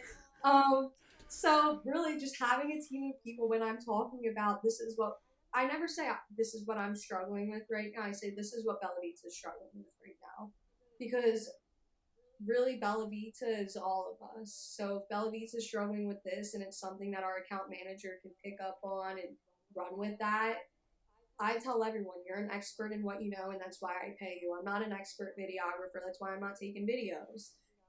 So I think that's been like the most valuable thing is like not being a micromanager, I guess. And also just knowing people who see the value in themselves to do their work right. And I think that's been super helpful with just running the business, scaling the business essentially. I think that was the first step for me for scaling the business was finding the right team. And that's important. Core team is everything. So with you and your team, what are some of the goals you guys are setting for yourselves over the next couple of years, next decade? What are you looking down the road at and like, hey, I can't wait for this project? Yeah, so our biggest goal is by 2029 be the leading marketing agency for hospitality and food and beverage in the tri-state area. So very specific, but that's the goal, right? I don't want to be the leading marketing agency for, golf clubs. I want it to be for hospitality, food, and beverage. I need it to be that. That's genuinely what I'm so passionate about. And I know we can make it work. And they're all equally interested in that industry. My videographer, we connected because he was doing stuff for nightlife clubs and he wanted to get more daytime gigs. His hours sucked. He was out from 10 p.m. to 4 a.m., Friday, Saturday, Sunday. And I was like, dude, if you quit your job, just work with me Mondays, Tuesdays, and we'll be good, you know? And, just having people who also appreciate that the industry is all industries are complex, but this one you really have to be in it really the thick of it to understand the complexity of it. So I think it's been really valuable for all of them to have experience waiting tables, whether it was 2 years ago or 20 years ago. They know what it's like as a customer to come in and what that experience is like. And that's the same hospitality we bring in our business. That again, the things you're saying, man. I'll tell you what. If I had a restaurant right now, I'd be texting you on the side, like, when can you meet? Like, what is happening? Like, you're gonna get there because you got the right mindset for it. But I gotta ask you, I'm kind of put you on the spot, and if you don't want to answer it, I get it because of your current role. But we're gonna Dave Portnoy it a little bit here, and we're gonna say, all right, here I am. I'm Ryan. That's Doug. We're coming to Philly. And we got 5 nights and we got 5 restaurants that we can do for dinner. Give me the 5 I got to go to. All right, so the first one, Murph's Bar. So this is a very Irish bar, dive bar, if that. But they have an old Italian chef who makes pasta. And the experience of getting this amazing pasta at Murph's Bar, um, it's just like you're in Italy, right? You're not at a sit-down candlelit dinner. You could show up in your jeans and t-shirt. Fantastic food. So Murph's Bar is probably at the number one. I give credit to my cousin for introducing me to that one as well. Second one, only because this place has a dish from the region of Italy I'm from, and I've never seen any other place have it. Le Virtue on Passyunk Ave, or East Passyunk Ave in South Philly. It's called a rostaccini. And really what it is you slice lamb, you put it through this contraption, and you do slices down so it's like on a stick. And then you stick the sticks through, and you need a really specialized grill with charcoal to cook it on. My family has like 5 of those grills. That's how deep into it I tell people. Really, it's like impossible to find these rostaccini grills. So Le Virtue, Murph's Bar. Third one, I'm gonna say right over the bridge in Collinswood, New Jersey. And maybe biased because they're a client of mine, but the Kitchen Consigliere, owned by Angela Lutz. The aesthetic of this is very mob, very Godfather, Sopranos. If you watch the Philly Mob Netflix documentary, the owner of this restaurant is actually in that documentary. So I get to work with him. Before we worked together, I didn't care who he was, what his name was, whatever. I didn't care about any of that. I said to him, I need to sit down and eat your food first before I market it. So I told him I'm very Italian when it comes to doing social media for Italian places. That's kind of where like it gets murky for me because this is honestly the only Italian place I do marketing for. Because I really do value in just my reputation and what I'm encouraging people to go eat. So we go, we sit, he comes, he asks what my favorite Italian foods are. He cooks me up chicken cutlet and broccoli rabe. I take a bite of the chicken cutlet, fantastic. Broccoli rabe, fantastic. Brings the gnocchis out. That's usually for me as an Italian, like I can tell by the gnocchis, like, all right. I turned to him, I said, I think I can do this. So the Kitchen Consigliere is third on my list. Now I'm realizing I'm naming all Well, Italian I'll tell you what, I got to interrupt you for 1 second because before you go with number 4 and number 5, I'm just going to give you a little piece of advice, you know. With that guy, given what you told us in the lead up, I'd make sure you handle that account yourself. You don't want those sales to go down. No, you're a great guy. That's never even conversation. Actually, a big part of what he asked me is he doesn't want the restaurant to be that, right? Like we don't market the restaurant as like a mob or aesthetic place. Like no, we market as an Italian BYOB, one of the best, in South Jersey. They do these sausage meatballs, which again, I don't think I've ever had a meatball anywhere. If I'm gonna be quite honest, like I really don't think I've ever ordered a meatball out. And I tasted this meatball and I said, "Wow, this is delicious." Like I've never had anything like it. It didn't taste anything like my grandmom's, but it was still so delicious. So for me, it was so easy to like market that as an Italian. I was like, "This is like cake, right?" But yeah, I mean, that's funny because for me, I thought we could run with like this whole narrative, but he didn't want any of that to be in the marketing. It's been a little bit of a challenge, but the food speaks for itself, and the guests and the customers who come in. When I post a video, we get at least like 200 comments on each video, just all the guests raving about how much they love each item. It's fantastic, yeah. Wow, that's crazy interactions to get that many authentic comments on something is, I mean, we know that's not easy. Organic too. All the social stuff I do is all organic. We do no paid media. Oh, wow, that's really impressive. Yeah. I'm trying to think of non-Italian spots now. Oh no, we can keep going because I and I are actually getting a vacation plan together. Yeah. I mean, we're gonna come down, see what you're doing that weekend, see if you can take us around. I tell people all the time I'm more than happy to do a Philly we'll start dinner here first, so you could set the bar really high, and then No, we'll hire the videographer. We'll go around. We'll see all these awesome spots, and then we'll get yeah, Pittsburghers to come over and see you. yeah. No, I think that's a great idea. You know, it's so funny because my boyfriend's not Italian, which was a hard pill for me to swallow. My rest of my family didn't care, but for me, I always thought I was going to marry someone with an Italian last name. Um, but when we first started dating and he started eating with my family, he always said, he's like, I always thought I had Italian food until I met you. And like, he thought, you know, he grew up in Johnstown, PA. So, you know, he thought the Italian places he was going to were these like authentic places. And then he came to eat with my family. He was just like, this is what I was eating wasn't Italian at all. Um, but yeah, that scene, Restaurante Pesto's on there. It's so hard for me to choose five. Now I'm like, I feel like I probably should have answered this. Just give us one more. Give us one more. We got okay. Let's do this. Let's just pivot a little bit. We got lunch. We got to do lunch before we're going to a Phillies Pirates game at 4:00, and we got time for lunch before the Phillies Pirates game. Where are you sending us? Enzo's Pizza. Enzo's Pizza. That's been my favorite spot since moving to South Philly. It's about a mile away from the stadiums.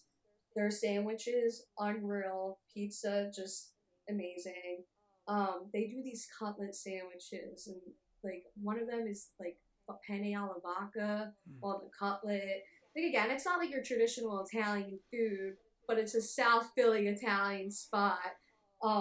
Enzo's. Now you got Skinny Joey. I don't know if you're familiar with like Joey Merlino, but you have Skinny Joey's right across from the stadiums. That's another, you know, he's the main feature in the Philly Mob Netflix documentary is Skinny Joey. He opened his cheesesteak place, so that's been really popular. Might be the only Philadelphia person to say I'm not a fan of cheesesteaks, so yeah. What? Oh I my! eat 2 cheesesteaks a year. That's it. 2 cheesesteaks a year is enough for me. Oh, so good. Ryan's son has a cheesesteak business that he's young. He's 18. He started this cheesesteak, not 19 now. He started this cheesesteak business, and people rave about it. And it's funny. I wasn't a cheesesteak person either. I wasn't down for it. But he uses a Delmonico steak, and then he slices it. You know, then, What cheese? huh? He is Cooper Sharp. Okay, all right. So he passes the Philly Yeah. cheesesteak. Cooper. That's been super conscious. I don't even know where that came from because now, like everyone in Philly's claiming it's not a Philly cheesesteak, unless this might be a controversial take. Everyone's like, it's not a Philly cheesesteak unless it's Cooper Sharp.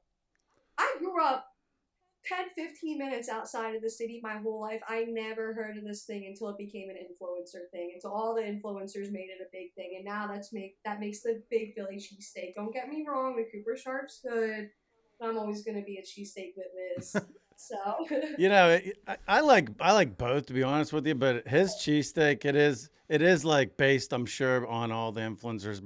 But I'll tell you what, the influencers must know what they're doing because it's damn yeah, good yeah. cheesesteak. And he's at the biggest Italian festival in Pittsburgh in Bloomfield neighborhood right now, selling cheesesteaks. So it's funny. Does he ever do like I think Philly has like a cheesesteak contest. You should enter We should that. sponsor him. Oh yeah, We should sponsor him. yeah. Yeah. They do like cheesesteak contests all the time. Sometimes they'll like pop up in Love Park and just have people come there. Right now, the cutlets is the big thing in Philly right now. It's chicken cutlets. Oh, interesting. Yeah.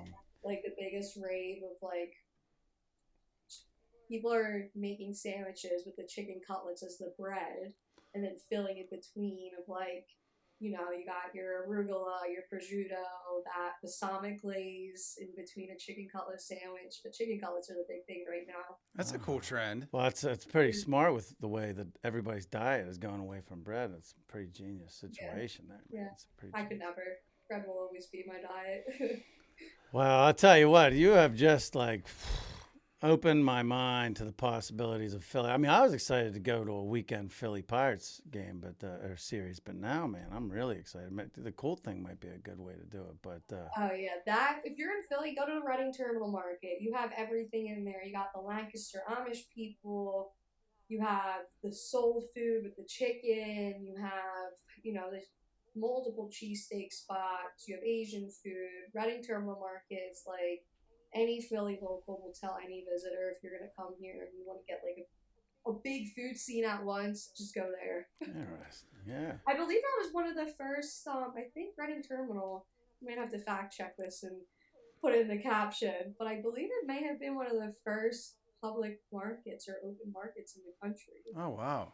Well, Yeah. that's an amazing place. It's one of my wife's favorite places. I've only been to Philly like 4 times. I think I've been to that place 6 times. I mean, if that tells you Yeah. anything, I mean, it's an amazing spot. I'm glad you Yeah. brought that So up. you know exactly the I hype do. about It's it. so cool. And Yeah. what I talked about with the strip district, it has that feel. It's outside, obviously, but it has the Oh, same that's feel as awesome. Reading Market. But Yeah. I'll tell you what, Christina, it's been an absolute blast. I mean, from you talking and taking us through your childhood and the Italian culture, IUP and the grind of aspiring to be and then deciding not to be a Division I sensation in lacrosse, discipline, building Bella Vita Media Marketing. I mean, the mix at your age that you've accomplished is like that's like a double gong. I'm waiting for the button. I've never given a double gong, Christina. I knocked the gong down. I was so excited. So, I mean, it's crazy. I mean, it's just crazy. Thank you so much for, Thank you so much. I'm waiting for the book to come out. Like literally, I was like this. I'm like, this sounds like a script somewhere. Like, give her 20 years. I want to watch this film. Give her 20 years. That's what I think all the time. I was like, I feel like I have lived a lot of lives, and I'm like, the fact I'm only 26, I pray for my future kids one day because they're gonna have to go through all of it with me. Well, in the meantime, if people want to follow your journey and want to, draw strength and wisdom and all that from you, where can they find you? Where are the easiest places to find you? Instagram is my #1, and it is C_world with 2 L's, 2 D's. Christina's World on Instagram. You can all live in it if you want to. But yeah, just C_world. And yeah, just on Instagram. So you mentioned you're trying to spread west. So if there's some restaurants, we have a lot of restaurants that follow our page, and we obviously eat a lot, but a lot of great restaurants. Are you working in the Pittsburgh market yet? Not yet. I know a lot of people out there, a lot of friends out there. So that's the thing, right? Like the East Coast, I'm fine with. I don't want to step into. I went to school at IUP. And we were in the same major, and I have a lot of friends doing the same thing in Pittsburgh. And I've had them text me people they know here for work. So if it were ever an opportunity, I could give them work in Pittsburgh. That's probably the first choice I would go is, give them the same kind of appreciation. That's respect. That's respect. Well, thank you so much, Christina. Really appreciate being on the show today. Phenomenal guest and first Philadelphia guest. Woo! Woo! Thank you so much. This was amazing, guys. This was awesome. Appreciate you. And when you're in Philly, if you have to come for a nice South Philly Italian dinner, you have my email, and more than happy to send you an itinerary of all the best places to eat at. We're coming out there. Ryan and I are talking before the show. We're coming out there. We're going to pick you up. We're going to shoot a couple of videos and see the amazing Philadelphia food markets. Yeah, let's do it. Let's do it. I think that'll be great. Genuine PA Skill Games, powered by Pacematic and supported by PA Skill Alliance, are dedicated to fostering growth throughout the Commonwealth. These games have been instrumental in supporting local fraternal orders, fire companies, bars, and retailers by keeping businesses operational, maintaining employment, and funding community projects. With over 5,000 communities across Pennsylvania, it's highly probable that Genuine PA Skill Games are working hard behind the scenes in your area. They ensure the vitality of our main streets, restaurants, bars, and stores. By supporting PASkillAlliance.org, you are investing time in your community, employing your neighbors, and contributing to local nonprofits. Together, we can help keep Main Street open for business.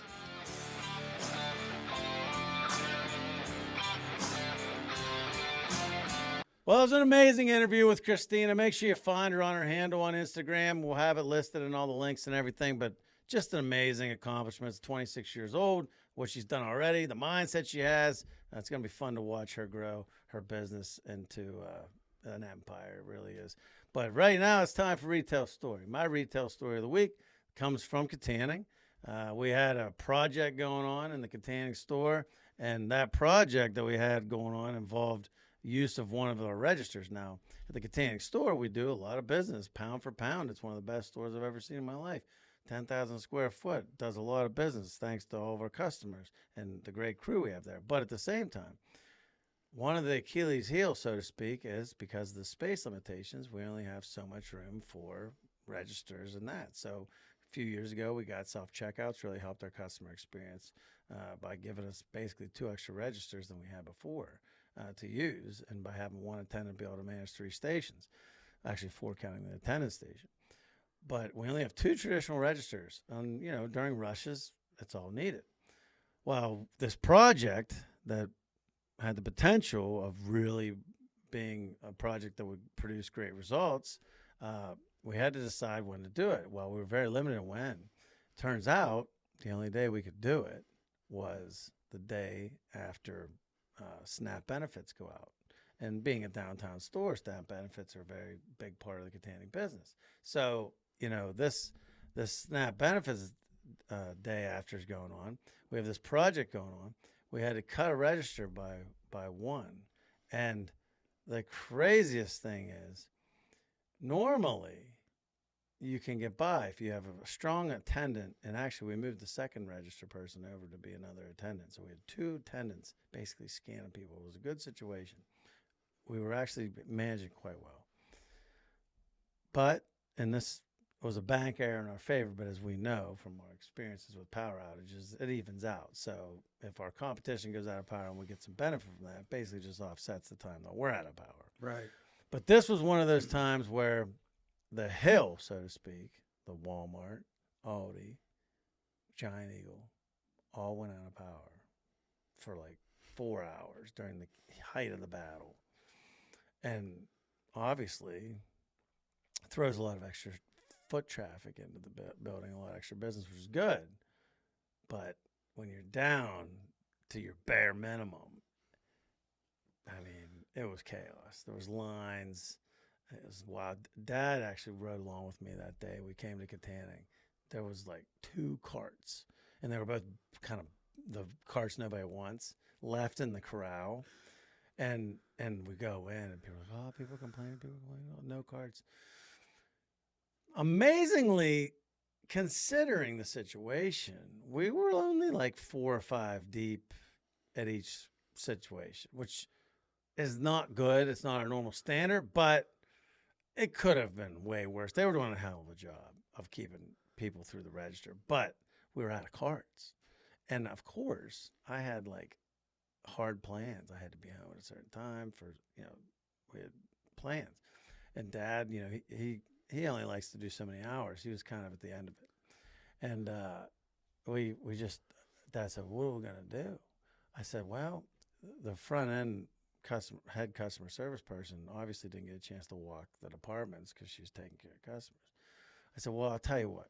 If you go back and check the meat and produce departments, make sure they're good, work the backstock, stuff like that, I'll make the first run of cards. And honestly, this is crazy. Little challenges are fun.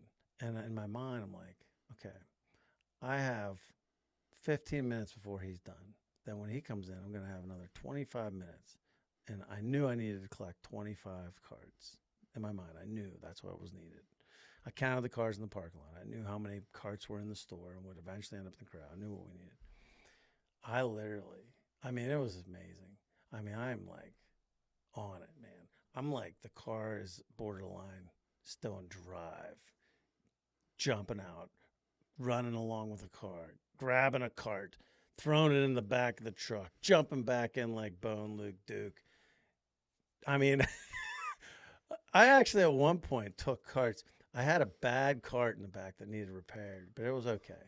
And there was a great cart that a lady was pushing down with her purse and some other, laundry or something. It wasn't even the stores. I literally stopped the car in the middle. I stopped the truck in the middle of the road, and I put the 4-ways on. I got out. I said, ma'am, I know this is going to seem crazy, but I'll explain later if I ever see you again. I need this cart. I get the cart out of the truck. Keep in mind, I stop her if she's walking. I take the stuff out of the cart she stole off of me. I put it into the cart that's not as good. I take the good cart, throw it in the back of the truck. I said, thank you so much for helping in your local grocery. I really appreciate it, man. Have a great day. She looked at me like, what just happened? Think about it. Some guy storms up to you in a truck, gets out of the truck, empties your cart into another cart, throws the cart in the back, whips the cart into the back of this truck and thanks you and rolls. So bottom line is I then picked that up and I'm like, 25 carts I did. I got 25 carts into that crowd in that amount of time. Dad walked the store. We made sure the customers were good, and we got out of there, and everybody was happy. But it was just, it's funny what you can do under chaotic situations. There's so many questions as usual, but here's the thing that people I need to foreshadow Ryan's story. Katanning obviously has a cart situation where people just take carts out of the store at home for personal use and everything else. But let's not forget, this is the same community that an older gentleman was going around collecting carts, putting them in his garage, and tried to charge me a fee to get my stolen property out of his garage to take back to the store. I forgot all about that situation. Yeah, it is. It's amazing. The cart, we could actually have a podcast just dealing with the cart situation. Cart stories. Honestly. Yeah. We could have different cart collectors come and tell their stories and talk about the wars. We could have cops talk about situations. It's a whole great story. Our team of cart collectors up there right now is very, very good. But it was just one of those days where it was a perfect storm. And like a couple of my cart collectors were done for the day. Some of the really dependent ones were done for the day. One guy that was collecting carts for me, he went to jail. I didn't know he went to jail. And he had like 5 or 6 carts locked up, so I had to get George Suppers tagged in. He came down, I had to cut the padlock. We were sensitive to this guy though. We didn't cut the padlock. It was George's idea. George Suppers, shout out. He didn't want to like ruin this guy's padlock or the chain, and so he cut the chain in a way the guy still could use the padlock. But right there was 5 or 6 carts. Boom. Yeah, Catani's a different animal. When it comes to the carts, it is, man. It's an experience not a lot of people have, but it's a key. The cart collecting is a key part of the business up there, as you know. Oh no, it's part of the operations. It's huge. Yeah, that's funny. I just imagine that. This poor old lady's there. Hey, honey. Like, she's shaking and she's walking down the thing. And Ryan's like, hey! Kicks her over. I didn't kick her Take her over, stuff no. out, throw it on the street. Says, no! And then takes the cart. I needed my cart for my customers. No, it's a valiant reason. And I still gave her a working cart. It just wasn't as big or as well working as the one she was using to carry her purse and her $4 General bags and her laundry in. You said gray cart, though. We don't have gray carts. We do. We use Walmart carts. We do. We have funny. Okay, here we go. We're going to talk about this. We have an agreement at the Katanning store with Walmart management. I called them. Well, no. I know, but it wasn't technically your cart. Well, it was because Walmart had given me authority to regulate the carts in downtown Katanning. But how do you know this lady wasn't kidnapped before? You basically pulled a high-stakes movie swap and grab on this lady. Like, all of a sudden, this truck stops in the middle of the street. She's like this, like trying to, like shake her way down to the wherever. And you're like, everybody down! Give me your cart! And she's like, ah! Yeah, it probably gave her a little bit of excitement. It gave her a story to tell her friends. You know what I mean? It gave her some material. So just thank God you're on Cabin News. You didn't make Cabin News there. I had good intentions. The lady ended up she had some to illegally move my material or my material. I gave her a vessel. She was fine, but No, it probably wasn't amazing though. She probably was amazed. Like honestly, I came up on the scene like a SWAT team, man. I mean, it was tactical. I was out. I was switching her cart. I was back in the truck. I was thanking her, which probably seemed weird given what action I was taking and what she knew she was not supposed to do that she was doing. She's probably amazed at how nice I was. Well, yeah. She's like this. It's not his cart. It's not his groceries that I pay for from another store. It's not his purse. It's not his town. It's not his street. But you know what? She didn't have Walmart groceries either. She had Dollar General groceries. Well, I'm glad you're acting in the behalf of our competitor in a positive manner. Hey, I was given authority by Walmart management to regulate their carts in downtown Katanning. Which is a big help, actually. It It's is. huge. And I keep it outside. It's all together. They don't have to go scrambling around for it. They send a team down once a month. They grab the carts that I have out there, and everybody wins. Yeah, everybody's happy. And the people still get to use the carts, too. People still get to use the carts, and the town's happy because now there's not all these, it's one less pile of carts junking up the town. I'm cleaning up the town for them. What a giver.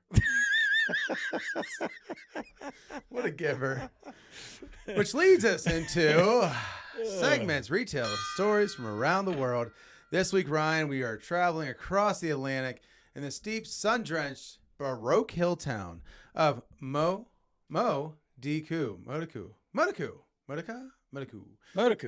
Sicily. And because the rest of the planet spends billions of dollars trying to make chocolate silky, smooth, and easy to eat, the entire Italian town spent the last 400 years making the chocolate that feels like you're eating a sweet piece of sandstone. Oh, sounds amazing. Sounds amazing. Sandstone. I mean, sandstone is not how you want chocolate to be associated with. When we think about it, we think of like another chocolate company where it's smooth, it's silky, it's awesome. But no, these guys, they've created this ancient culinary law where they make this cold work chocolate. Look at the cross section on that. It's completely matte, rough. You can literally intact crystals inside. There's only 2 ingredients. It's cocoa, it's roasted cocoa or cocoa, and granulated sugar. They add no butter, no milk, and 0 chemicals. So how on earth did a town in southern Sicily end up making pre-industrial chocolate? We go back 16th century. The Spanish conquistadors returned to Mexico and Aztecs with recipes for the cocoa. The Aztecs crushed the cocoa beans into curved, heated volcanic stone called a mete, mixing it with chili and spices into a thick paste. And the Spanish brought this exact stone tools and techniques straight to the country of Modica. And being the real turning point in the late 1800s, Industrial Revolution swept Europe. The entire modern adoption of the smooth method, but the chocolatiers at Modica said, no thanks, we're sticking to the 1500s. I like it, man. I like it. I like it that they stayed true to their process. I mean, the process is strictly under 40 degrees Celsius, which is 104 degrees Fahrenheit. That is warm enough to soften the cocoa butter, but too cold for the sugar crystals to melt. So the sugar stays completely raw and crunchy. Because there's no dairy, it doesn't melt your pocket in the hot Mediterranean summer. As independent grocers, man, you have to kind of admire it, the stubbornness. You know, I love that. You know, like industrial manufacturing says, hey, this is the way to do it. And they're like, no way, man. Like, we're just going to keep doing it the way we've been doing it for a long time. Appreciate your input. And now, get that out of here. Take your other chocolate and out of here. In 2018, the European Union gave it protected status. As they should have, man. As they should have. I mean, you know, food scientists and all the big manufacturers called it a flaw. They turned it into a world-famous luxury destination product. And I can't wait. If I ever make it to Sicily, I'm going to get one of these things. But if I lose a tooth, I'm going to be pretty upset. Well, I mean, with the Sicily's not exactly the most stable place in the world even to today. I mean, you know, as a Yankee, I don't know if that's the first stop I'd make. In what are you talking about? I'm going to go around, eat the fish, eat the pasta. Yeah. When you end up 3 stories down in the ground in Messina, you might look back and say, I wish I would have listened to my brother. Not wrong. Moving on to more trends this week, guys. Again, we always talk about retail trends. We're just going to stay on this chocolate kick. Now we're talking about the viral Dubai chocolate bar, which has created an absolute frenzy on digital platforms, social medias, and has become a staple across all grocery stores across the world and C-stores. Yeah, and social media, man, is overrun with these giant slabs being open and on front of microphones. It's green goo chocolate bar. Basically, it's everywhere. People think it's, lying around city blocks, boutique bakeries, independent specialty shops, 15, 20, in some places charging even $30 for one bar. I mean, that's a beautiful thing from a retailer's perspective. I mean, if we take a Hershey bar above $2.29, I mean, it's like, well, like the whole world's gonna end. But I mean, these guys are flaking off $25-30 for a bar. It's actually amazing. It's impressive. I wish I had something that I could buy for $2 that I could sell for $25 to $30. That wasn't going to put me in federal prison. And the ingredients are crazy. Valid. The ingredients are crazy. It's shredded phyllo pastry dough mixed with tahini. Is that tahini? Tahini and sweet pistachio cream. It gives you the loud, crisp crunch combined with the rich, oozy green filling. It's practically engineered, lab viral, gone wrong. I mean, I do like pistachio, I'll be honest. Oh, no, it's nuts. Yeah. And it first started back in 2021. The entrepreneur named Sarah Hamada founded the Fix Desert Chocolatier. But there is weird origin story. She wasn't trying to build a global viral empire. She was pregnant and had a craving for chocolate and all the other ingredients. Couldn't find anywhere else, so she made it in her kitchen. Who would have thought, man? Who would have thought that who would have thought it would have come from, a craving? That's crazy. And it wasn't popular. Pregnancy craving. Oh no, it's just crazy. And then it wasn't like it was a regional item, but then it became national when influencers posted a simple video tasting, and because of the color, because of the unique taste and the unique profile, it became crazy sell. And then she went from a couple bars to a bunch of bars to 100 bars to over 1 million bars. So pregnancy craving, Sarah Hamuda created this Dubai chocolate bar. Yeah. Just because, man, she needed to have all these ingredients. She got her fix. It's crazy. It's crazy. But Ryan, that leads us into this week's What's in the Bag. What's in the bag? Ryan's grocery list, guys. As always, Ryan, he every week brings to the table, determine the absolute staple, high margin superstar, or just riding a pure market hype. Ryan, what were you bringing up today? Today, we have one of my family's personal favorite, just decadent sweet treats. And then, the beautiful thing about this, it used to be like a Christmas item, but now you can see they make year-round editions, but it's the same amazingness. And, here's the thing. These things you might say, oh, that's just chocolate. No, it's Lindt, baby. It's Swiss chocolate. Thank you very much. And it's in a beautiful little wrapper. And, I mean, no matter what flavor you got, just perfect, man. Crunchy enough shell, but not too crunchy. Melts in your mouth. The inside's soft. Oh. In the previous, we talked about Sicilian chocolate, how it's really basically the 1800s version of a chocolate bar. But unlike that, pretty much in 1879, Rudolf Lindt invented conching, which is the legend goes back. He accidentally left the industrial mixer machine running over the weekend. He came back Monday morning expecting a fire. Instead of found molten glossy velvet chocolate. He invented the melt in your mouth texture entirely by forgetting to turn off the lights or the machine as it was running product all weekend. How many times have we seen this where a mistake in procedure, a mistake in somebody's career path, some kind of a mistake just leads to just amazingness. Oh, I'm so glad Rudolph, I'm glad he couldn't handle himself. Right. And again, it's one of those things where it's always one bite, because sometimes Brian took the risky bite there, because sometimes when you bite it, like the chocolate comes out and you have this crazy explosion in public.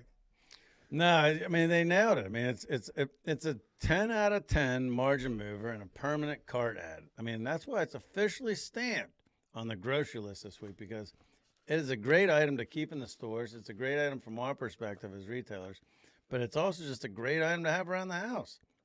I mean, it's nice. It's a quick snack. It's nice and easy. If you're in the mood, you can house them all, or you can just have one. You can pass them out to friends.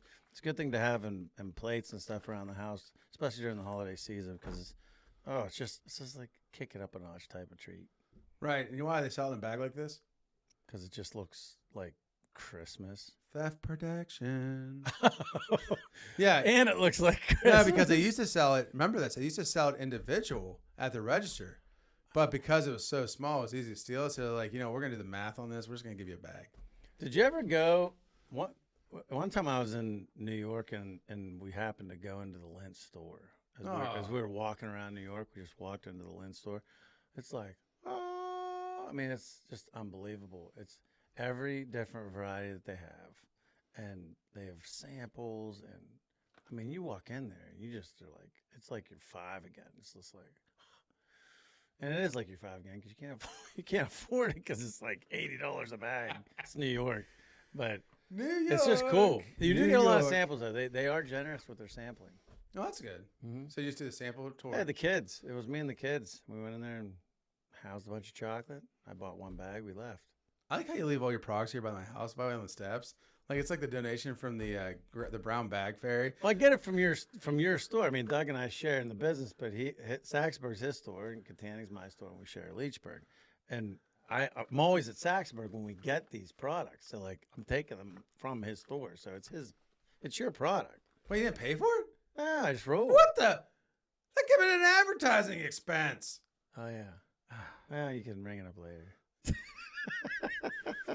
Hi, Officer Beecham. I need you to come to the store right away. We have a kleptomaniac guy steals one item just for the podcast. To be fair, I let the staff know that I'm taking for the podcast. Hi, everybody. I'm stealing. I'm stealing, everybody. Don't worry. Doug's good. We're stealing. So well, they could cross-reference it with the episodes. And you guys wonder who the bad brother is. This guy's out there knocking old ladies over, stealing their card, and then he steals from his brother's grocery store in the name of the podcast. I don't know how much his bag is now, but it's probably like $8, and I took one, so I owe you like a quarter. No, I'm more about what the calorie count I'm about to intake. Actually, that's funny that you say that. I'm gonna go a little long on this, but it's worth it. So this is interesting. As good as they are, as freaking good as they taste, and one of the balls is a pretty good size. Not gonna say anything, but you know, 3 of them is only 230 calories. Think about that. That's not terrible for like a really decadent, great treat. Wait, how many again? 3 of them, How many? How much calories? 230 calories. So that's like 100 calorie a ball, basically. No, It's like 80. No, like 70. 70. Fair. Yeah, 70 calories. And I mean, you know, yeah, saturated fat's a little high, but I mean, you know, overall, for what you're getting, oh my, okay, we're not going to get any deeper. Just enjoy them, everybody. Enjoy Lindt chocolate. Enjoy the beautiful mistake. Again, nobody gives us money for this other than what we sell in the stores, but like, this is just items I like. You know, it's fall. It's starting to get like, okay, we're thinking about the holidays, and I saw this bag, and I'm like, oh, Lindt. And then I'm thinking, whoa, okay, that's my item of the week. So I took it out of Doug's store. That's how we didn't make any money off this promo. Here you go. Oh, thanks, Dad. Jeez. Well, it's funny we talk retail all the time. You know, we're still retailers, but we're also people that participate in retail. And when I was younger, back in 2006, the hottest toy, the hottest item in the world was a PlayStation 3 that dropped in November. And at the time, think about this, 2006, it was retailing for $499. That's crazy. On eBay, it was anywhere from $2,000 to $3,000. Wow. To buy a secondary market. So I had to hook up at the local Kmart. And I'm like, you know what? He's going to call me. We're going to split it, right? He was going to call me. I was going to buy it, post it, and we'll split the profits. But he was going to tell me when the truck came in, right? And so all of a sudden I get a phone call. Doug, there's a truck tomorrow morning. There's 2 PlayStations on it. I need you to get over here. So I get over there, and there's already this lady in a chair. And I was planning to and now it's November in Western Pennsylvania. It's freezing. So I was there, and I'm like, I get up there, and this lady's in a chair, and I'm like, over, and I'm like, what are you here for? And she's like, they have PlayStations tomorrow. I talked to the manager. And I was like, oh, really? And she's like, yeah. And I'm like, way to go, Leroy. So I get over there, waiting in line. So mind you, this lady and I spent the night together. We talked and life and liberty and watched people come and go. And some other people found out about this little PlayStation drop. So they started showing up. They left and all this stuff. So we get to it, and it's like the store opens, I believe it's 7 or 8. And we get there an hour before we open. And I'm like, you know, like I just sat in this chair all night, this like camping chair. And I'm there, and I'm like excited because I'm about to make like $1,500. And the manager comes out, and he's like, hey guys, sorry, the invoice was wrong. There's only one. No. There's only one. So the lady in front of me gets her PlayStation, and I get nothing. Oh my. Yeah, I gotta hand it to you. You were you were willing to do that kind of stuff. You were willing to wait in lines. You were willing to do that. Oh, that is terrible. So did you end up, you didn't get one then? I didn't get one. And the best part about it was did they get one in at least like later in the week? It doesn't matter because the manager was hardcore. He's one of those old fashioned retailers. Yeah, mustache, coffee burnt mustache. Angry. Just A all little bit of a cigarette burn, cigarette stain in the middle. the of the yellow. mustache, Yeah. Cigarette stain, coffee burn on the bottom. Just chiseled though, chiseled. Like you're not gonna get one on me. No, serious dude. And so because I missed my opportunity, and he found out that all these people found out about this PlayStation drop, my friend was no longer there. No way. Yeah. No way. He lost his job over it. Well, either that or one of the other shenanigans he was doing. Oh, The guy was doing a lot of shenanigans. What a bad situation. For- You sat there with a lady that probably was annoying. Then you spend all night. You don't get your PlayStation, and then your buddy gets fired. That's a terrible retail And experience. remind you, this is like in an early stage. They didn't have social media at this point. We didn't have like all the stuff we have now. So it wasn't like she was just doom scrolling. I mean, she was sitting there like, so where you from? Oh, really? Do you know this person? And I'm like, oh my God, I am literally dying. I'm 19 years old. I'm just trying to make enough money to pay for some beer at college. Can you please just let me get my PlayStation in peace? Man, and then for you to remember that story, 20 years later, I don't know. almost. You want to cause Was it it? 20 years later? Yeah. Yeah.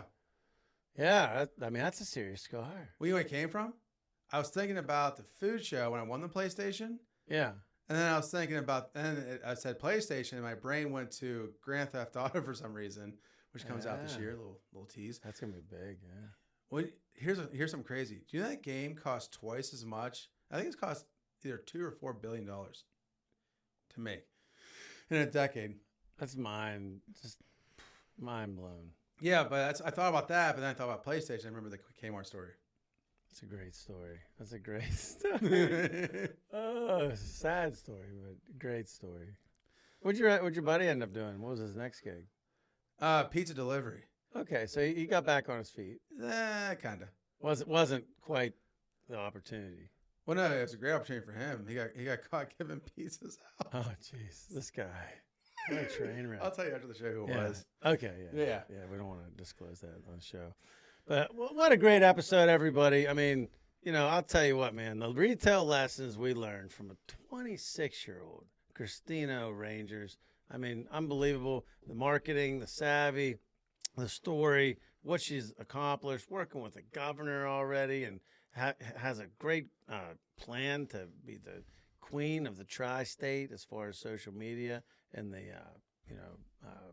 restaurant business. I mean, just unbelievable. Unbelievable. Just think about people like that. There's some special people out there that they get it early and they're not afraid to work and they just go for it. Know your value. I love it. Marketing mastermind. And guys, again, all of our traditional, the retail rules out, the tender edges, and the corporate lingo, and all the chocolate. Chocolate for days. But guys, we can't talk about any of that without our friends and sponsors at paskilllines.org, representing skill games across the county, across the state of Pennsylvania, helping small businesses return orders. And guys like us in small business, keep the lights on, and our friends at the fire hall to keep the protective equipment on their firefighters. Guys, to find more about it and to get involved, paskilllines.org. And remember, guys, it's skill, not luck. Baby! And don't forget, guys, make sure you check out Cristina on Instagram. Her Instagram handle is going to be posted. And Bella Vita Media. Follow her journey as Bella Vita Media takes over the world. And as always, guys, we can't do it without you. Come and see us. Thanks, guys. Appreciate all the support.